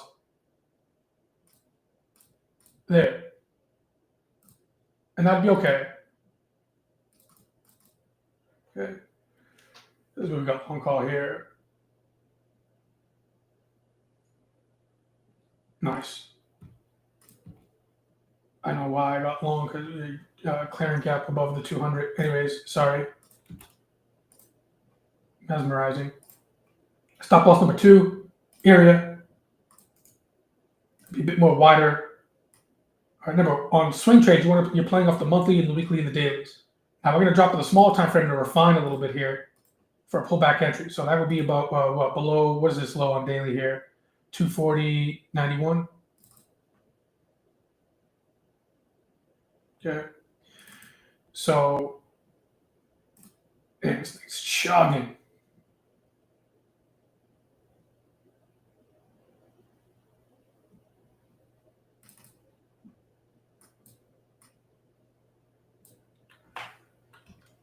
So 240.20.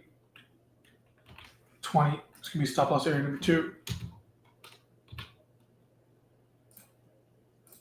All right, now stick with me. I'm going to price slice certain things. I'm going to price slice, meaning analyze what the option premium would be. 244.75, 240.22. If we get stopped out potentially at these levels. Okay. Now before I do, so I'm going to come over here in coin.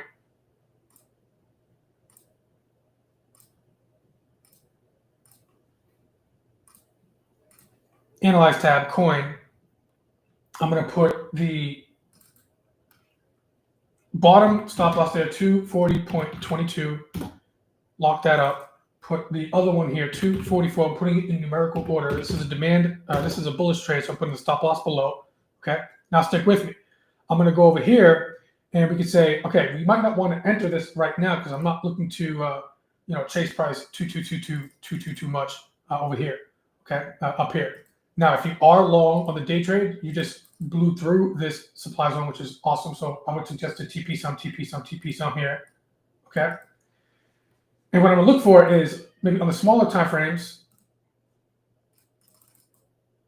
which there's only a few, right? We need it to be above and close above today's high, which looks like it's going to, but never, anything could happen at any moment. And that's basically going to be about 250, right? This is yesterday's high.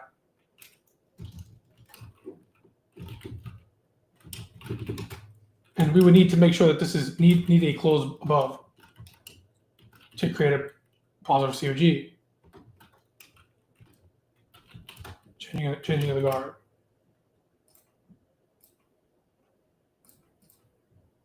All right. Now I'm going to drop down to like a very small time frame. Okay, so there's our stop loss below, today's low. Okay, assuming we close positive COG. There's the other one below the pivot low that got put in. Right? Is everybody tracking? So it's in my mind's eye, this is kind of what I'm looking at here, right?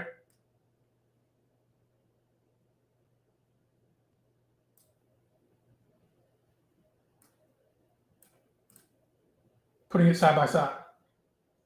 I got a very small time frame, which you gotta be careful with, but on the 5, these are all like just wide range bars. So I broke it down a little bit here, right? If I give you the 5-minute time frame, it's all you have impulse, basic, impulse, right? Then a little rally, right? Impulse, basic, impulse. But we got to be a little careful here because this is a little bit up here at that intermediate supply. Okay, so I want to be careful here. Now we could get a little bit of a pullback even deeper. Here's weekly. Here's today's VWAP. So you always want to reference today's VWAP. Okay, right now which is painting 253.70 ish. Okay, so I went to the 2-minute time frame just to give you a little bit more some small time frame zones that could potentially be lining up here. And again, in my mind's eye, to bring this back here, I got this in my mind's eye in the background here. So I got the weekly, I got the daily here. All right, so this weekly time frame. This is daily time frame. Notice what I'm doing, right? I'm doing the color code as well, so everything stays consistent and key so people can track what I'm doing consistently. Right? All right, great. Now, so I got that in my mind's eye here. Now what I'm doing is, now we can map out, right? We can map out potential pullback levels. Okay, we can map out potential pullback levels. See, SPY is looking like it's asking for me to get in again, and I will.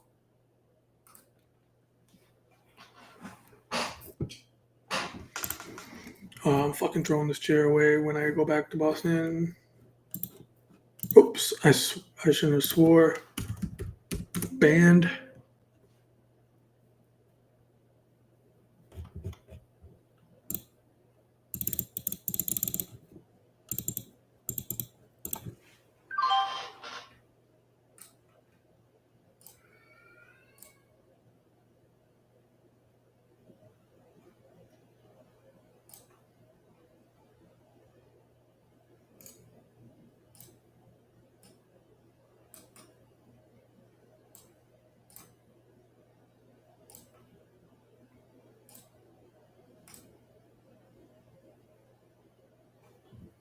Come on, spies, go on a pump.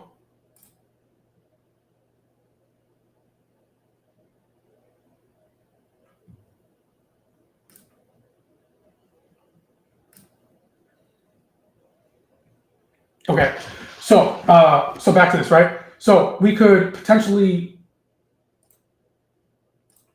see if we can get a pullback for the swing. Now here's the first level, right? Here's VWAP, here's a 20 EMA on the 2 minute. I'm on a 2 minute time frame here, so very small time frame. So we're gonna be extremely careful here, right? So whenever in doubt, always look at VWAPs, right? Daily VWAPs. So here's that daily VWAP going here down at 240. Okay, so VWAP is volume weighted average price. So let me ask you a question real quick. Average.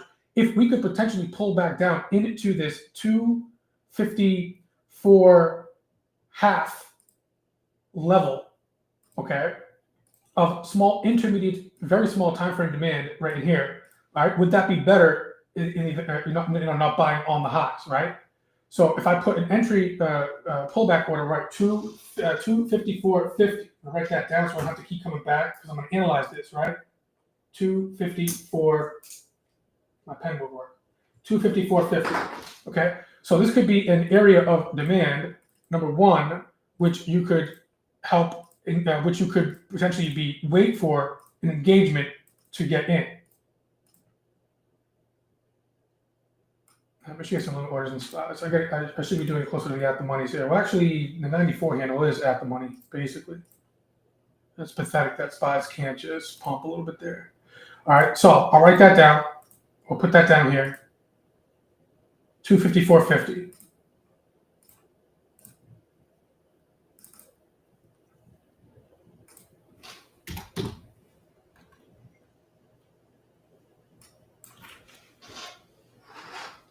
Man, Instagram people have like short attention spans. They don't even know I'm helping them. Day trading and helping them plan out a potentially really good swing trade, and they just be like, "Oh, what is it? I'm out of here." Long. This could be entry, or I will even say scale number one.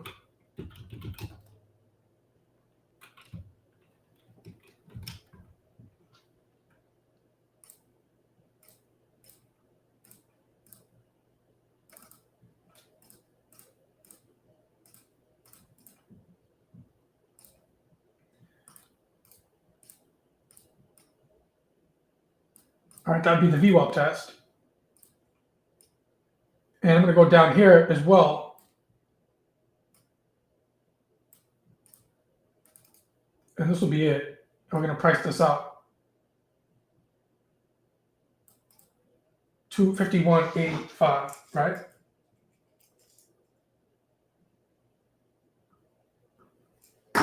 All right, now I'm going to take these prices. Now remember the stop loss, right? Now, which one has what would have the most risk? The most risk would be if you got in to the first entry at 254 half, okay, on a VWAP test, and you would have put your stop loss on this wider price level. Does that make sense to everybody, right? Why is that? Well, because you have your entry and your stop loss, the furthest away.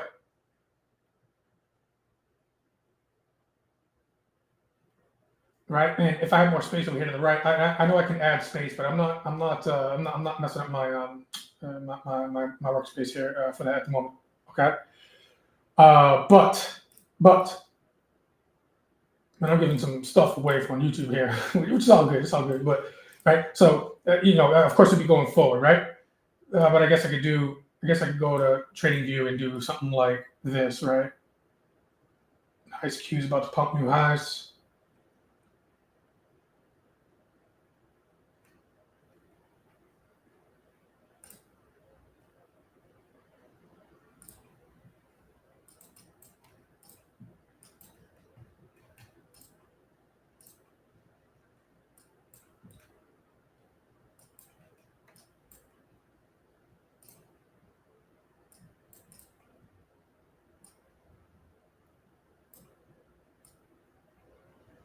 Let's see, stop loss number 1 or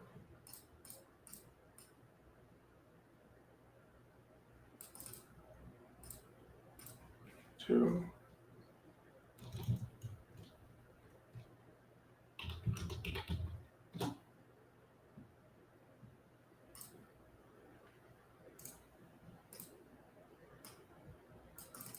Yeah, most people can't hang. And most people like on like social media and stuff, like not everybody, right? But like it's just they're just here for like a get rich quick type of deal. Like, damn, this takes work. I actually have to like learn a skill set and develop it and do things properly. Yeah, not me. I'm out of here. What's the next pump coin? TP some spies.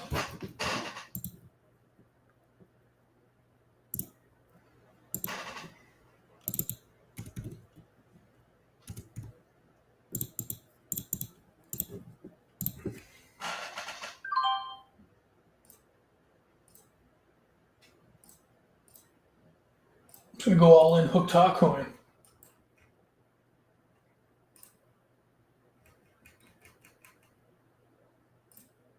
Hook top. Tesla creeping. Broadcom is off the map. See ya.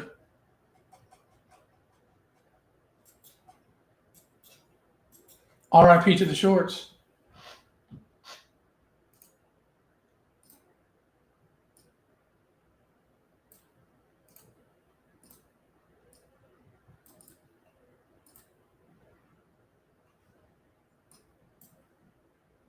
All right, TP some Qs.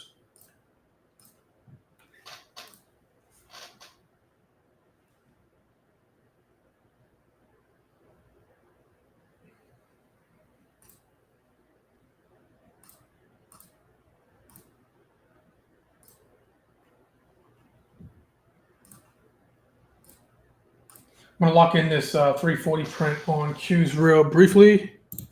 We'll continue back on coin. Citigroup doing decent. Visa not so great. Thank God TP'd some there, but that's floating down on me. The remainder of size.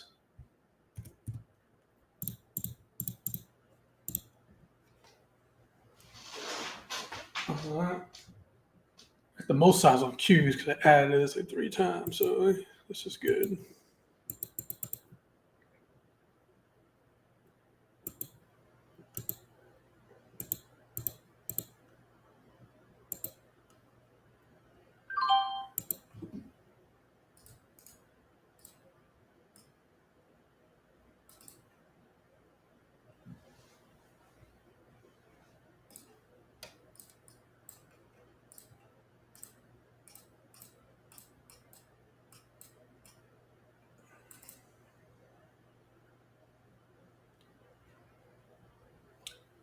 Hello, Pink Dogs on IG.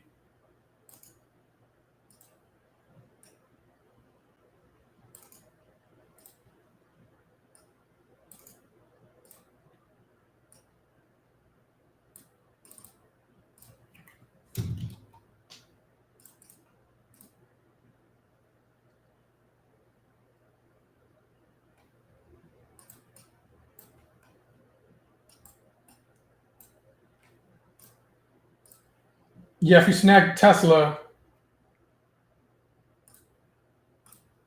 I knew that entry was super late, but if you add into the Tesla anywhere down here, you're looking good here.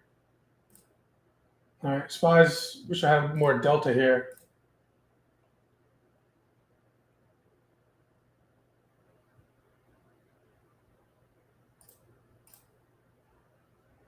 VIX on lows. Cumulative tick higher, grounding. Advanced declines up. So, yeah, you can just liquidate some of these SPYs. All right. It's annoying trading this small account sometimes, but get some out of this as well. But definitely is still in on this, okay?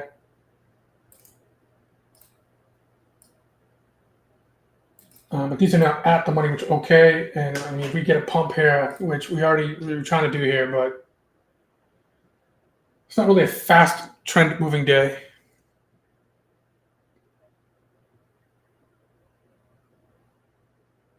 Oh, so YouTube is no lag, right? Oh, YouTube got the lag. Instagram's not lagged? Stephen Anthony, if you're still here, let me know because that's news to me.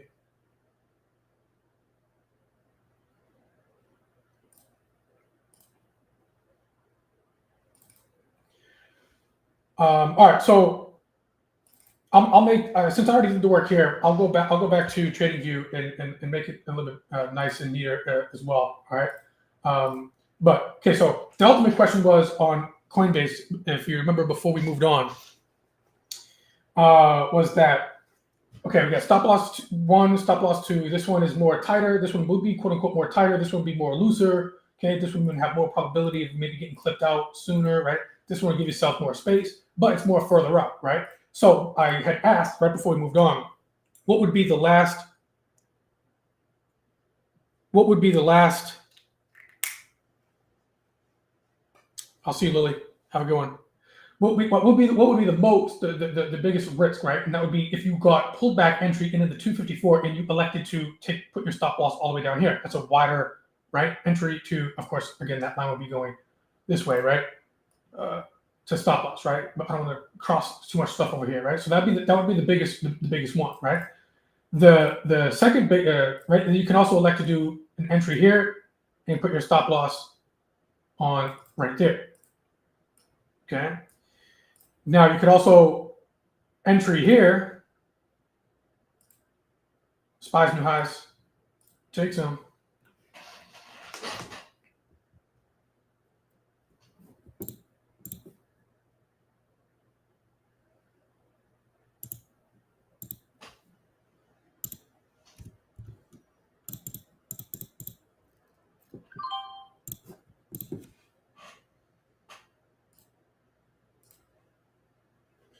We are coming into a 5960 SPX, which is 7 points away, 6 points away, and a positive gamma node.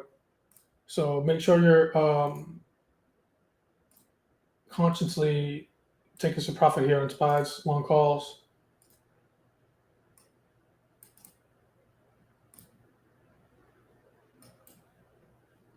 All right, I'm going to dump out some more Qs. Nice. Now we're coming up. What colors do I see up here? Last week's high, last month's high. We bought low yesterday, sell.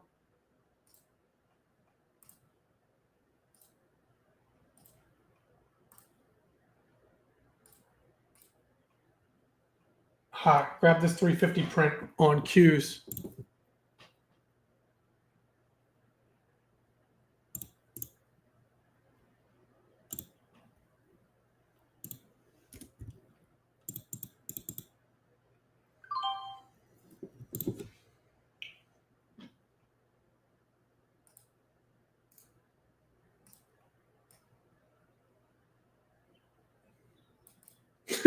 I mean, what colors do I see? Orange and yellow.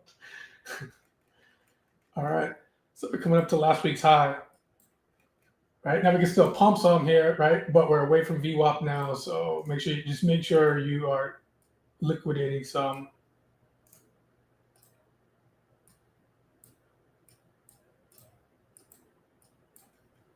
Here.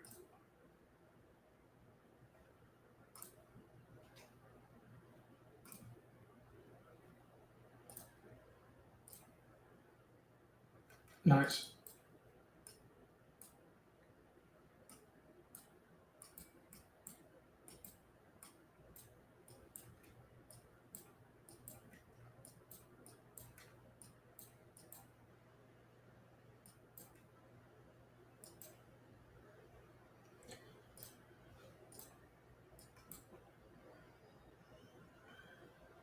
All right, cool.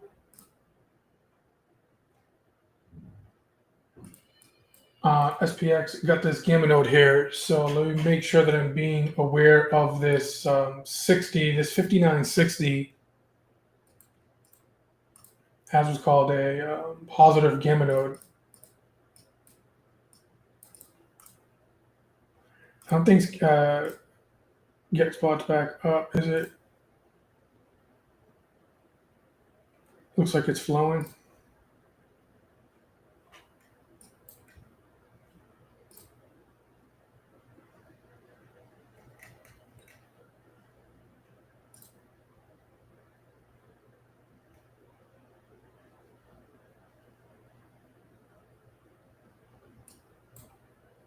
Terry, what are you doing, Terry? Put it in reverse, Terry. Tesla.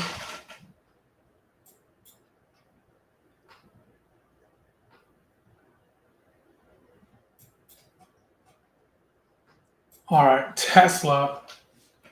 And we're getting some movement.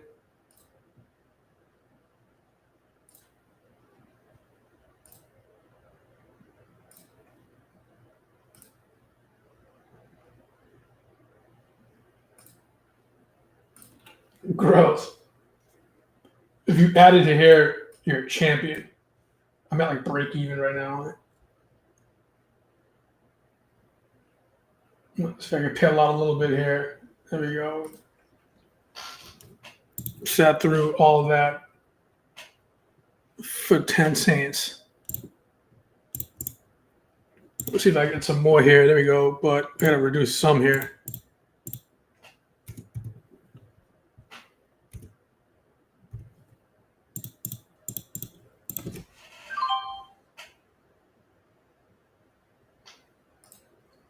Damn, I can't even do one thought.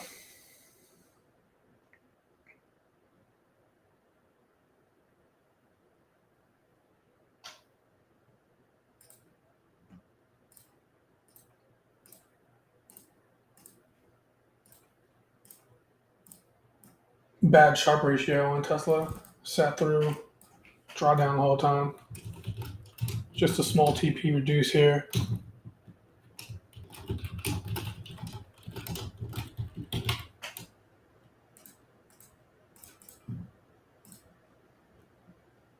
All right, I gotta go on a SPY dump here. I gotta dump these a decent amount here. Okay, I'm dropping my SPYs pretty significantly here. Okay.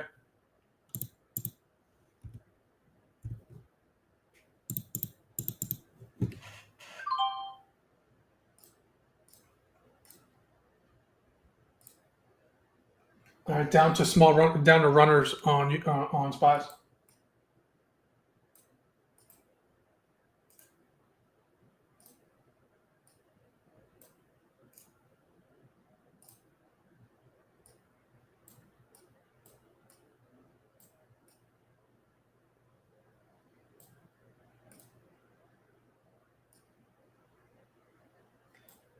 Indeed, Patel. Indeed.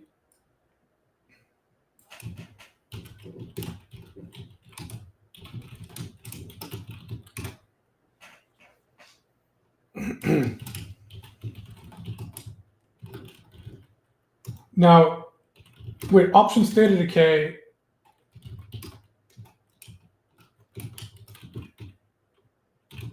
if you buy options, buy calls, buy puts, data decay is against you. So, you put your stop loss to break even on this. This can't hurt you no more. All right, so I just dump some out. I still got some on. If it goes a little bit more, then cool. I'll TP some more.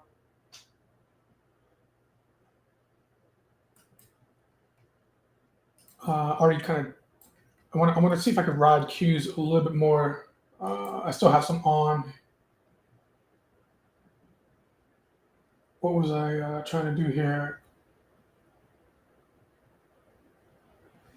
I got so many things running in my brain right now.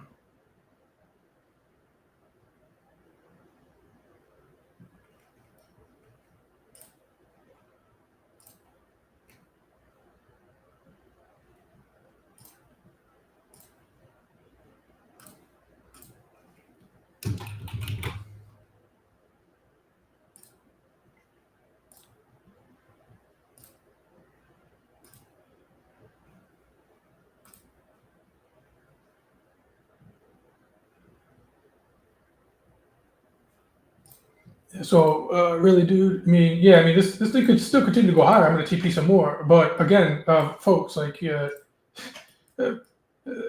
markets just don't go straight up, right? You know, could there be a pullback?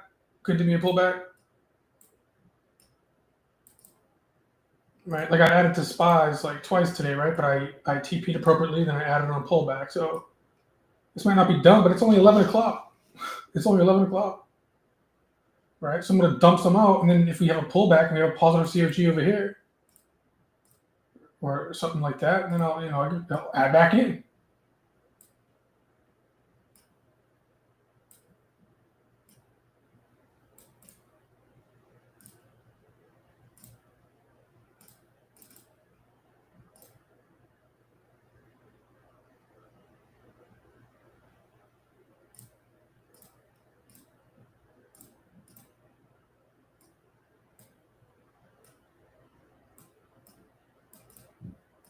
Anytime that you see, this is a daily VWAP right here. Anytime that you see price get, stretched away from this daily VWAP and approaching a higher time frame level of, or a level of supply, even an intermediate level of supply, you always got to be a bit more cautious. Okay, especially when you see a run up away from VWAP, right? A run up away from VWAP, and then you start to see wide range bars, belt holds up here. That's telling me that chasers are chasing. All right, it's getting too high and climactic, if you will. Okay, so notice even right here, right? Notice even right here. Okay, even though it took a little while to get through, and chug its way, right? But we have, move higher high, pull back, right, wide range bar just into, yesterday's daily, yesterday's high, or a daily high.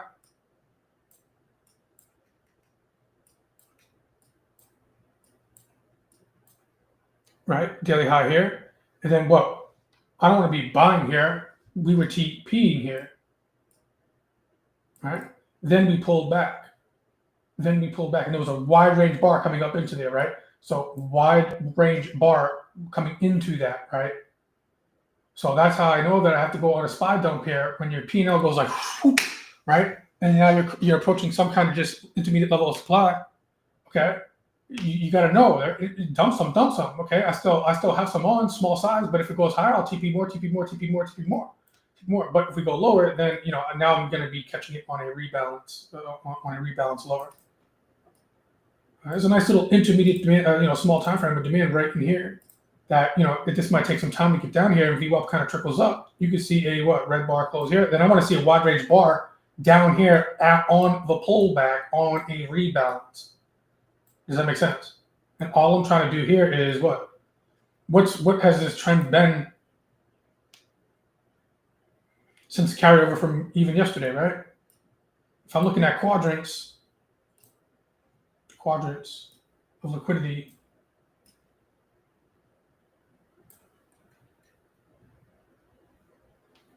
give me two quadrants. Give me 3 and 2.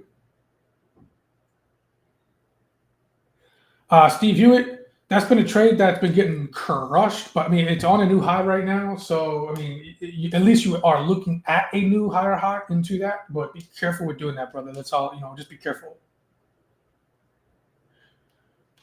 I'm not trying to talk you out of your thesis because, on something like Netflix, it's pending some kind of correction, but short Netflix has been a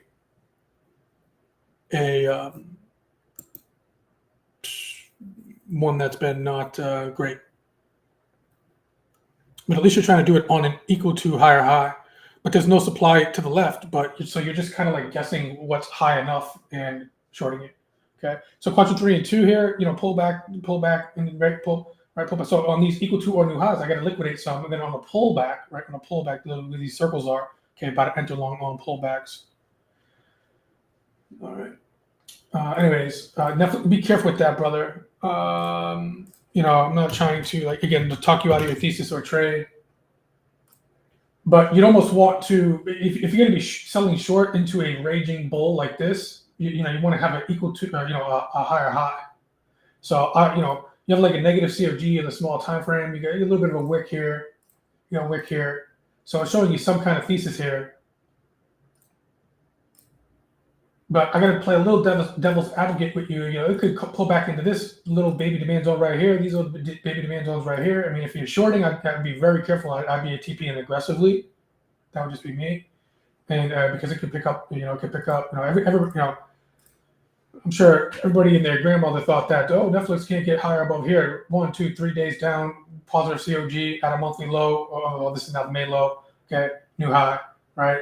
1, 2, red bar down, new high. So just be careful with that. You might be able to get a mean reversion down into these levels here at the 20 EMA and these daily lows. And this is also a weekly low over here.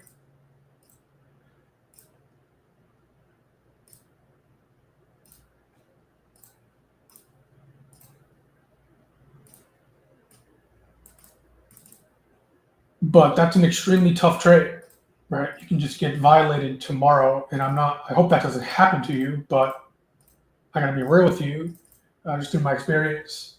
All right, that could easily, just like pop another Netflix, another new high tomorrow. So be careful with that, brother. Indeed, sir. There you go. You got it. And he's a member, so I gotta get his back, make sure he's good, officially. Okay, so great.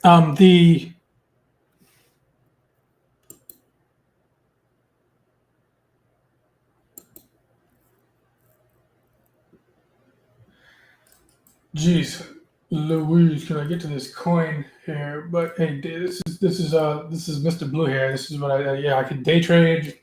Just trying to set up a swing trade, answer questions. But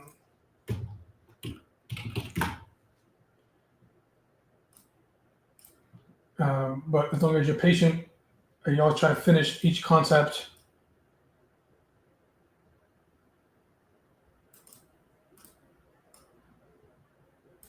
Okay, so talk a little bit about that, right? I'm going to get down to the price slices, right? You could elect to potentially wait to. This is this coin swing trade, right? I'm not going to recap the whole beginning of this. It's recorded, so you can watch the recording of this on YouTube. But you could also enter and potentially wait for a deeper pullback at 251.85, the second demand level that we identified. You can put your stop loss right here. Okay. You can also potentially enter at this 251.85 and put your stop loss here. So do you see how there's kind of 4 variations of kind of what you could do or elect to do? Okay. And you could elect to do one of each, right? Like, for example, you can say, okay, I'll scale in here with a stop loss down here on half size, and then I'll see if I can scale in the remainder of the half size here and still put my stop loss down here. You can do the same thing here, scale in half here, stop loss here, scale in half here, stop loss here. Okay, so it's different variations. All right, now I'm going to take these entry prices here, 254.5, 251.85.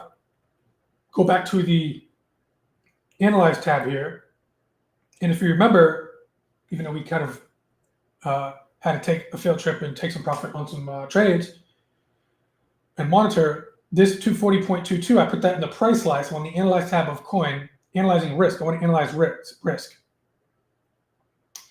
And so 240.22, then we got 244.75, and these are going to be stop loss number 1 and stop loss number 2. Now, I'm going to put the upper entry potentially there at the 254.50, and then the second entry scale in, what was that? I wrote it down, so 251.85.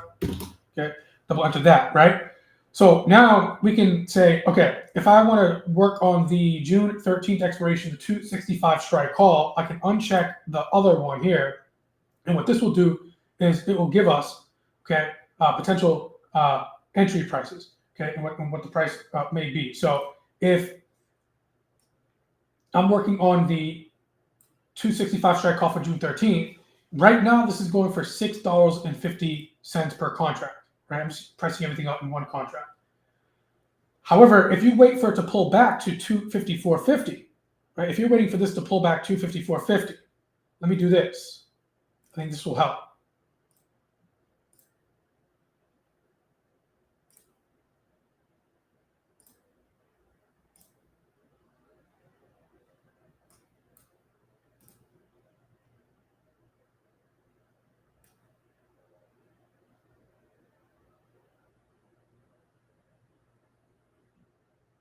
All right, it's good enough there. What I'm trying to do in English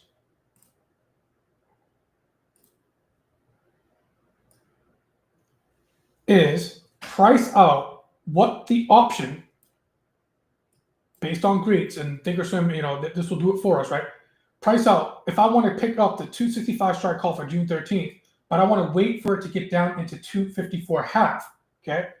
I need to figure out what this price would change to and what we could potentially be paying for it if we get, and then therefore if I know what I'm paying for it, I can analyze risk depending on what stop loss I choose, right? So if I wait for this call to get down to 254 half, right now they're going for 650, right? If I wait for that price to get down into the 254 half, okay, this option will go from 650, and it'll be if I did get in right now, I'd be floating down 127. I'm going to round up to $130. Okay, so if I say, okay, just like when you want to buy a stock, but you want to buy a stock lower, right? It's trading for 258, but you want to buy it at 255. Well, you got to wait for it to get down 3 points for you to get in, right? But if you were, say, for example, impatient and you bought it at 258, but then it went down to 255, well, you'd be floating down 3 points, right? Multiply by multiple shares, but I'm just trying to make a point here, right? So it's the same thing that I'm trying to do in the option. Okay, what's the difference between what the call is right now, okay, and then what it would be down here, okay? And right now they're going for 650, but if it gets down to 254 half down here, well, these would be floating down about 130. So I take 650 minus 130, and then therefore we'll probably be entering this, right? This price of this call could potentially be what, 520 that we would be purchasing this per contract. Okay, now we can have a stop loss on this, right? So if I change this to 520 over here,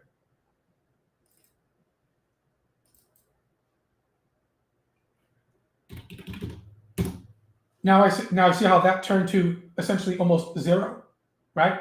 Because now you'd be entering this trade and you'd be buying it at 520 because you potentially waited for it to get down into that level of demand. So I just price sliced what an option could be worth at or around for today, okay? So you can analyze what you're paying for it, okay? Now, okay, great. Now you elect to put your stop loss on the deeper one down here, okay, the 240 handle. So now I can say, okay, if I adjusted that, if I paid 520 for this, and I put my stop loss at 240.22, I'll be risking what, $350 per contract, right? So if I got stopped out with my stop loss on 240.22 on stock price, we'd be risking, what was it, $350 per contract because we'd be getting out. Okay, SPY's new highs, Q's new highs, R's, TP.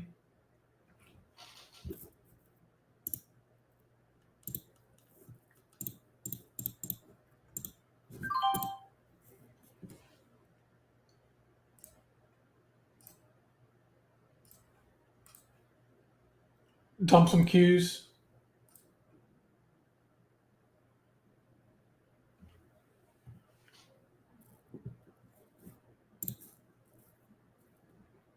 Nice. Starting off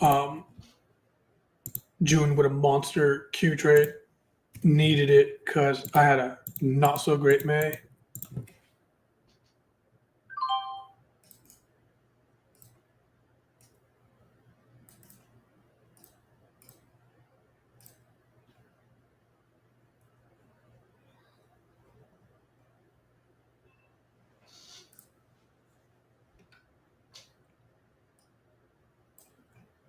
All right. And if you elected to get stopped out at the 244.75, you'd be losing what, 268 per contract. Probably should have given myself some more space. If you stopped out at the 244.75, which would be the closest stop loss, what was it, 265, 270, that'd be risking 270 per contract out of the 520 that you purchased it for. All right. Now, I'll do that one more time. Now, if you wanted to do waited for it for a coin to potentially get down into the 251, well, everything's already price sliced up, right? Same option, right? So you might want to, and this is recorded. If you want to take a quick picture of this, because I'm going to redo this, because it's going to change. You can do that, and you can try to line it up with the recording here. All right, I'm going to exit this out. And now what I'm going to do is this.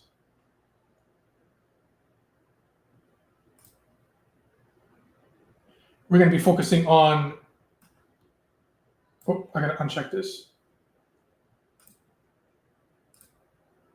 I'm going to be focusing on the lower entry. Apologies.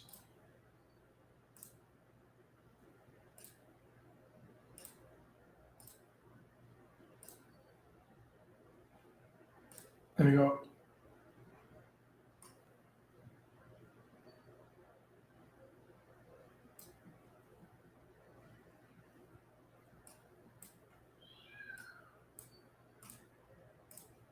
I'm going to be focusing on this entry, the lower one, with price slicing the stop loss here. And what would that risk be if you want to elect to do that? Okay. And or stop loss here if you elected to do that one. Okay. So the gray boxes, the gray circles, what have you. All right, enough of that. So we're going to be focusing on this as an entry, 251.85. 251.85. And then what would the price of the contract be if upon entry? We're going to do some math. And then if we stop out here, what would that risk be? Or if we elect to stop out here on stock price, what would that risk be on the option? Spies new highs.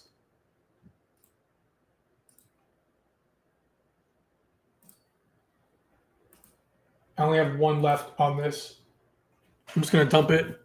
I'm going to try to ride Qs.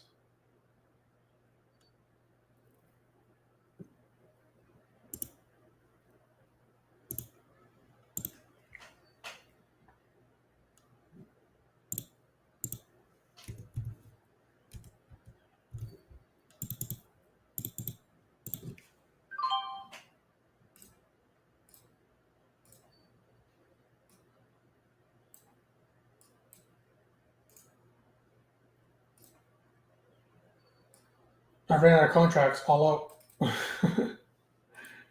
Of spies, at least.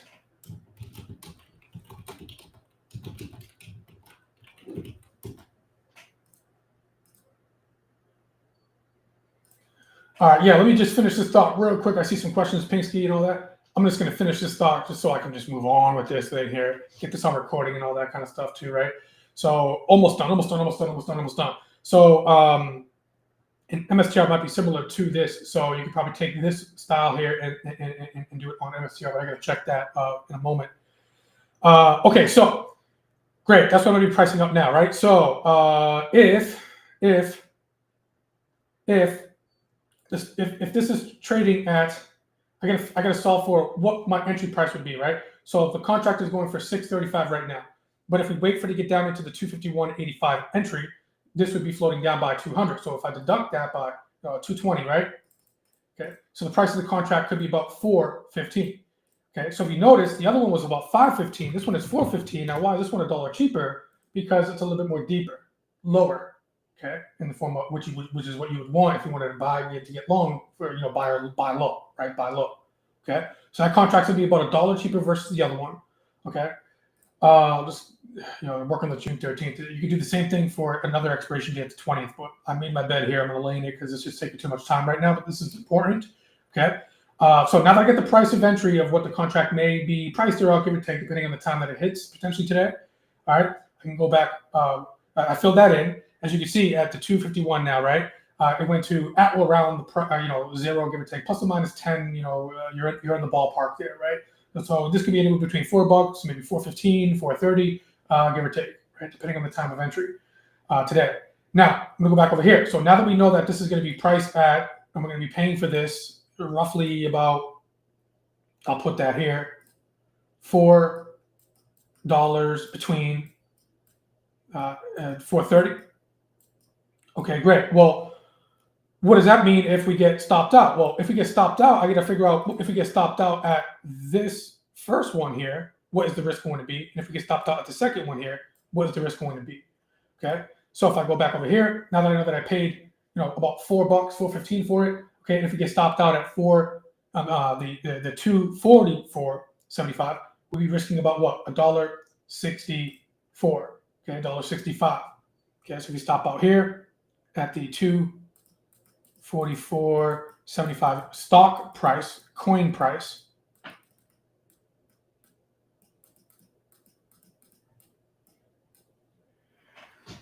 Everybody wants me to check certain things, and I get that. I get it. But then I'll get questions of hey, how do I price on an option? How do I put a stop loss on an option? It's hey, did you watch that thing? No, I wasn't paying attention.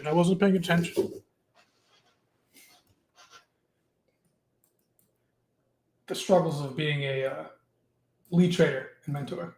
No, I'd be doing the same thing though. Just give me a trade, man.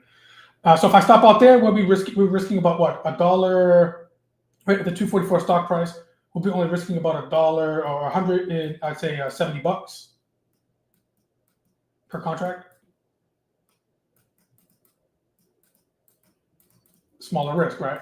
Waiting for it to go deeper into the zone. Okay, and then that's the tighter stop, if you will.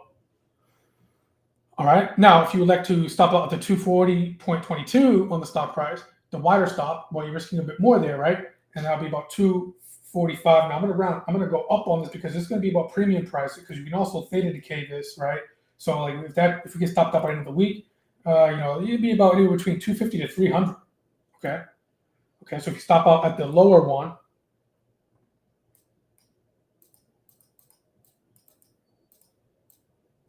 okay, you're risking anywhere between what, 250 per contract to 300.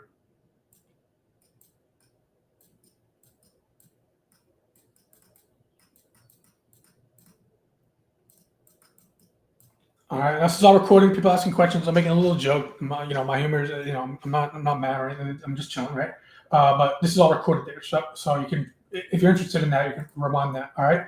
But I'm gonna do a variation of both. All right. I'm gonna take this one and I'm gonna do both the wider stop losses here. Okay. So I'll make this line blue. I'm gonna elect to do this one here. Okay. This one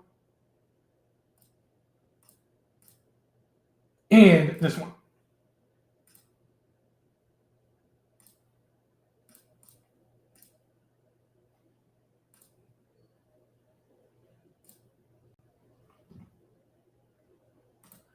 All right. For the swing trade. All right, let's move on. And I'll answer a couple questions here that I'm probably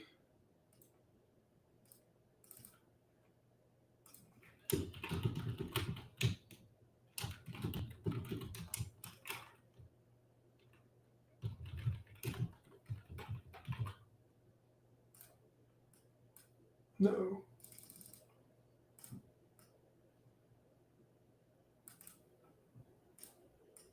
Okay, we get down to the 254 handle there. All right, any GEX hot pockets? No.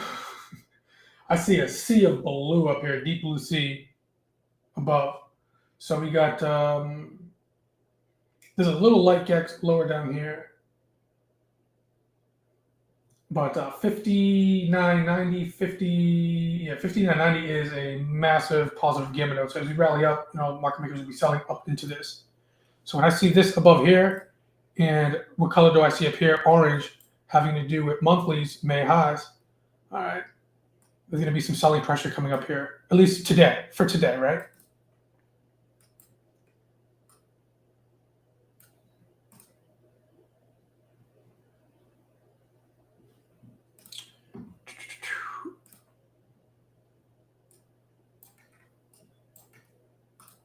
And MSTR.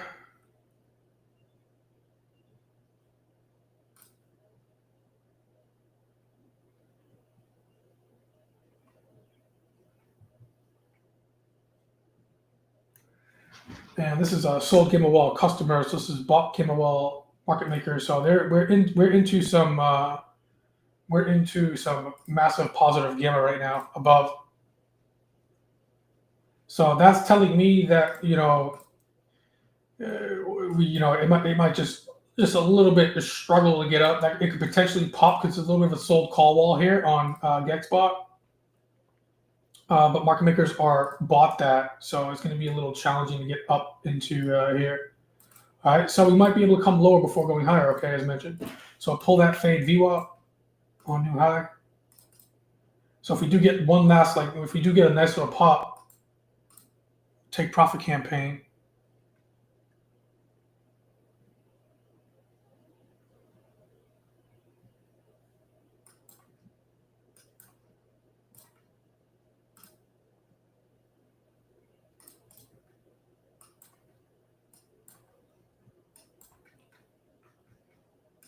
On a very small time frame, this would be a nice little entry if we get to pull back here to VWAP. So again, I'm not saying that we can't go higher. We need to come down to reload some buyers lower due to that positive gamma node here. I still long queues. I'm not letting those go.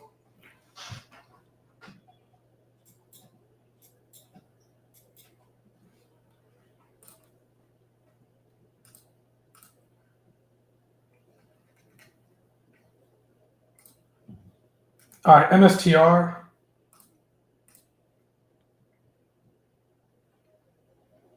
Oh wow, it's crazy. Pinsky probably did Dylan. That's Dylan, by the way. Call him Pinsky. He's a phantom. But everything kind of that I mentioned on, just like I already kind of knew it, what he was mentioning. It could go for MSTR as well.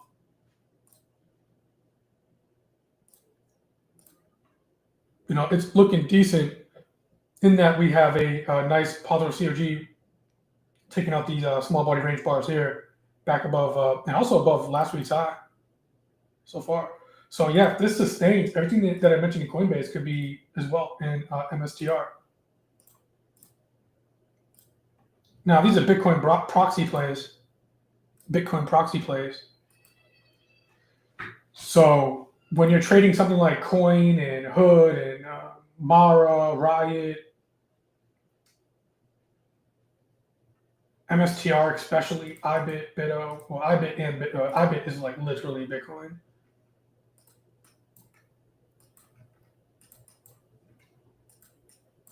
Make sure you got an eye and make sure you got an eye on Bitcoin itself.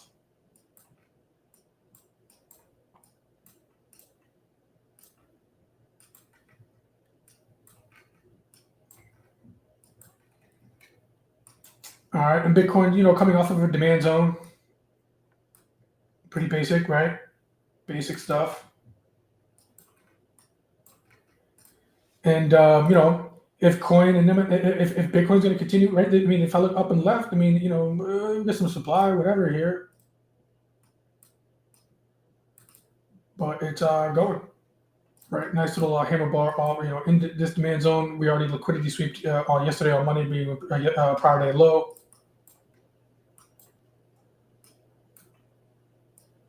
I gotta start really. I don't day trade Bitcoin, so I'm a little bit more like monthly, weekly, dailies.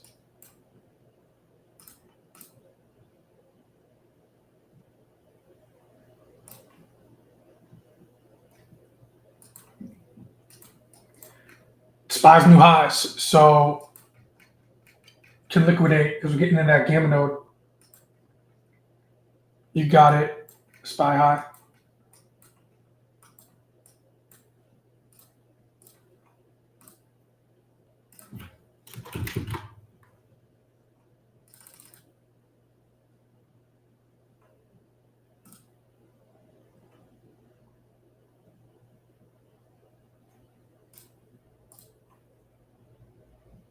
Nice, getting a nice little move.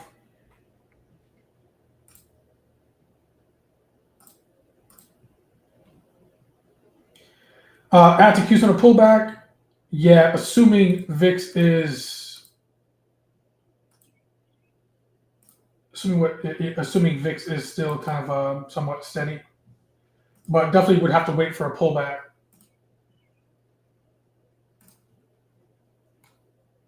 for sure.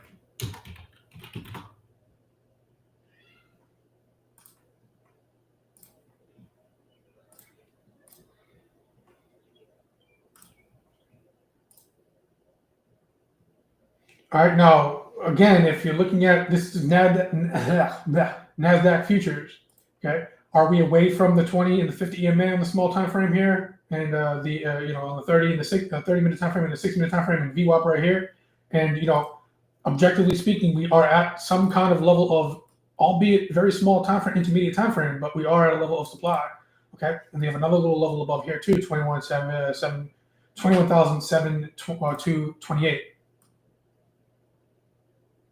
Okay, so great question about Qs. Matter of fact, I could dump a little here too. Already caught kind of a high watermark. But I can, peel out maybe a contract or two here, and then on the pullback, I can potentially add.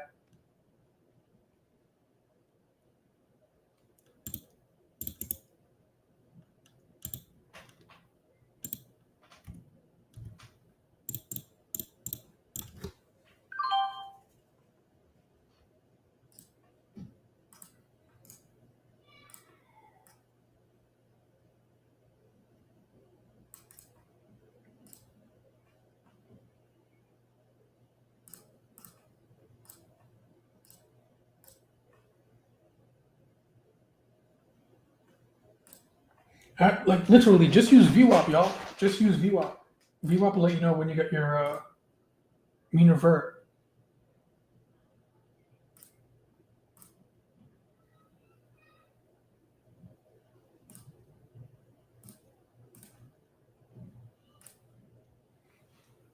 All right, so MSTR, yeah, very similar. Track Bitcoin.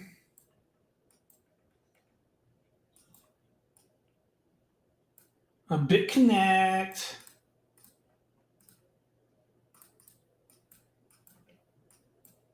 That was a scam. Crypto's wild.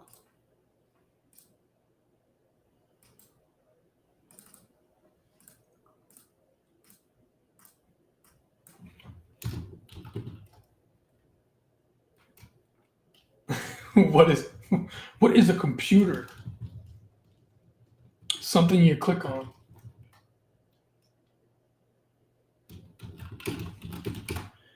VWAP, volume weighted average price.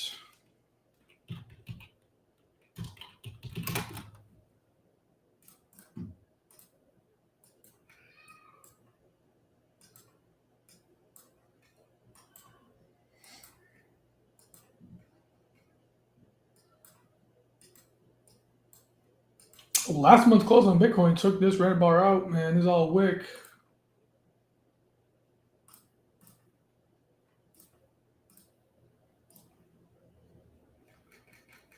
It's all a wick above where it's weekly.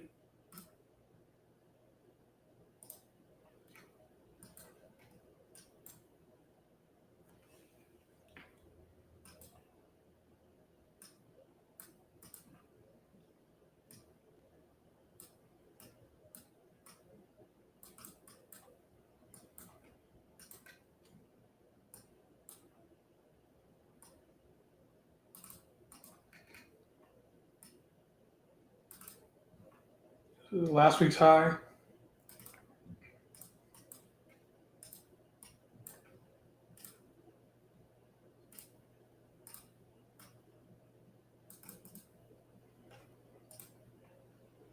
Can you take me higher?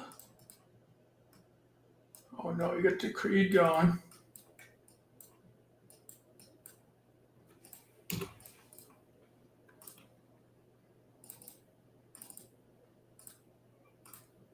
Look at these weekly lows stepping. Bitcoin, big step up, big tipper.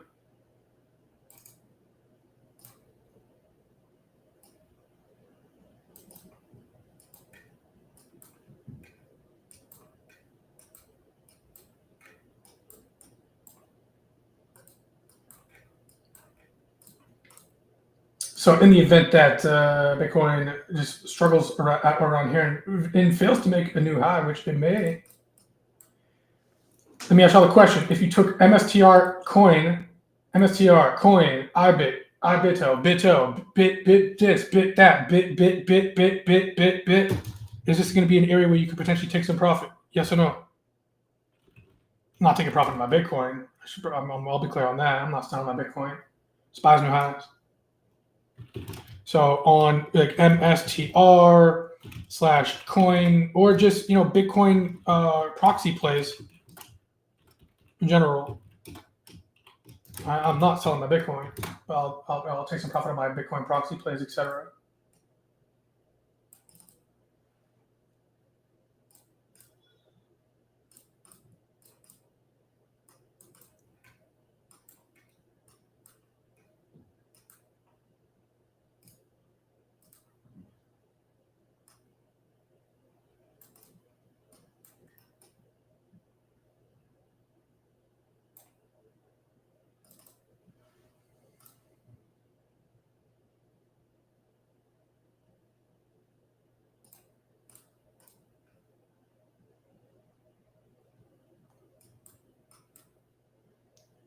SNC Con, don't threaten me with a good time. Go to Dubai and sell them Bitcoins tax free. Don't threaten me with a good time.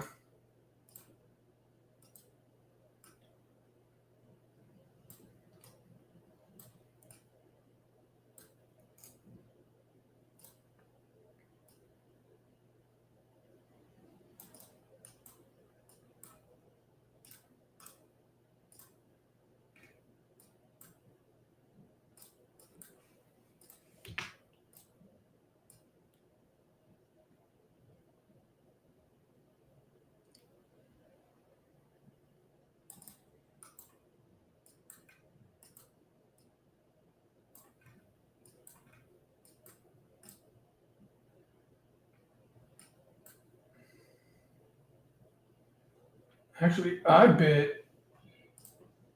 get some calls on IBIT straight up.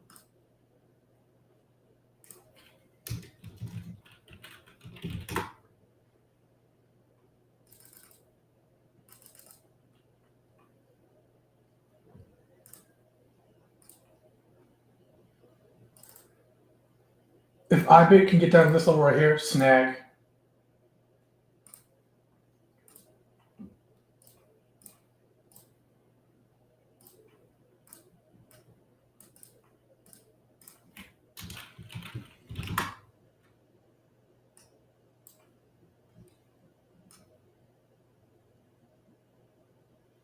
You don't need a price like that. Just pick up like the June 13th for a quick little play.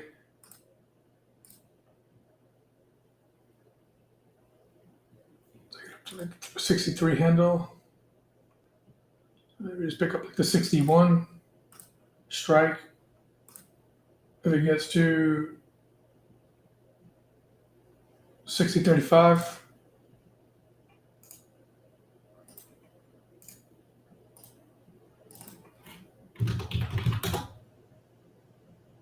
These would be going for about $1. Just load up on those. The 61 strike for June 13th. These are probably going for $1 if that gets down there today. They're going for 145 if we get down to 60.35.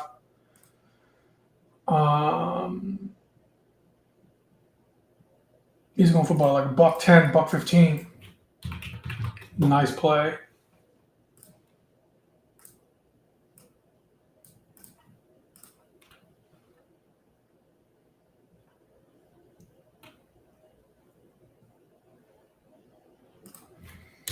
All right, now we did coin. I'm not going to go through MSTR, but basically what I was trying to do, folks, is, again, it's recorded, right? So you can watch it on YouTube.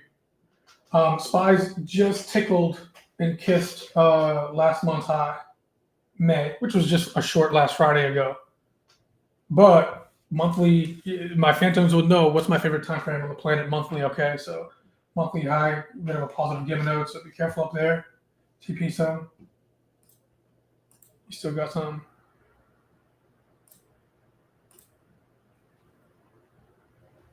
Let me let go of a Q contract here. This just set up this Q trade that I gave phantoms yesterday for in all fairness, just set my week up pretty good already. So it's pretty cool.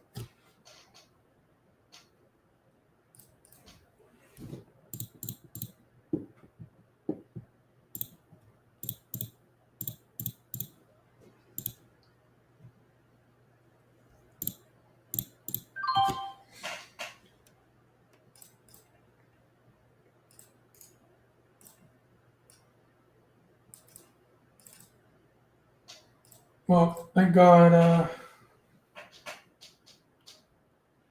added to that bad boy like 2-3 times yesterday. So just pressing up, analyzing risk, reward, etc.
All right, so does that make some sense?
All right.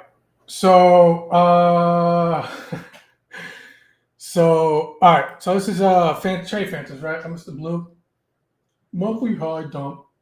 Not dump, but pullback. So if you want a little bit more about that, right? Go over to TradePhantoms.com and Thursday, June 5th, 7 p.m. Eastern, email, you get clicked on, register there. There's an agenda. I'm not going to read that. Y'all can read. I think Mr. Green, Mr. Black will host about 90 minutes. Okay. Everybody's welcome, right? Short-term traders, long-term investors, stocks, futures, forex, options. You can go into some crypto plays right now, plan some things with y'all, right? Day trading, swing trading, long-term, everything, right? Not a fit for everybody. It's all good. About 90 minutes, they'll take you through kind of what the process, what Phantoms is. We all have a very good, decent professional experience, and if you join, we'll throw in an effing glow stick for free, and they'll show you how to order if you go there. I'm out. God bless. Take care. Trade safe. Don't give back your profits in the afternoon.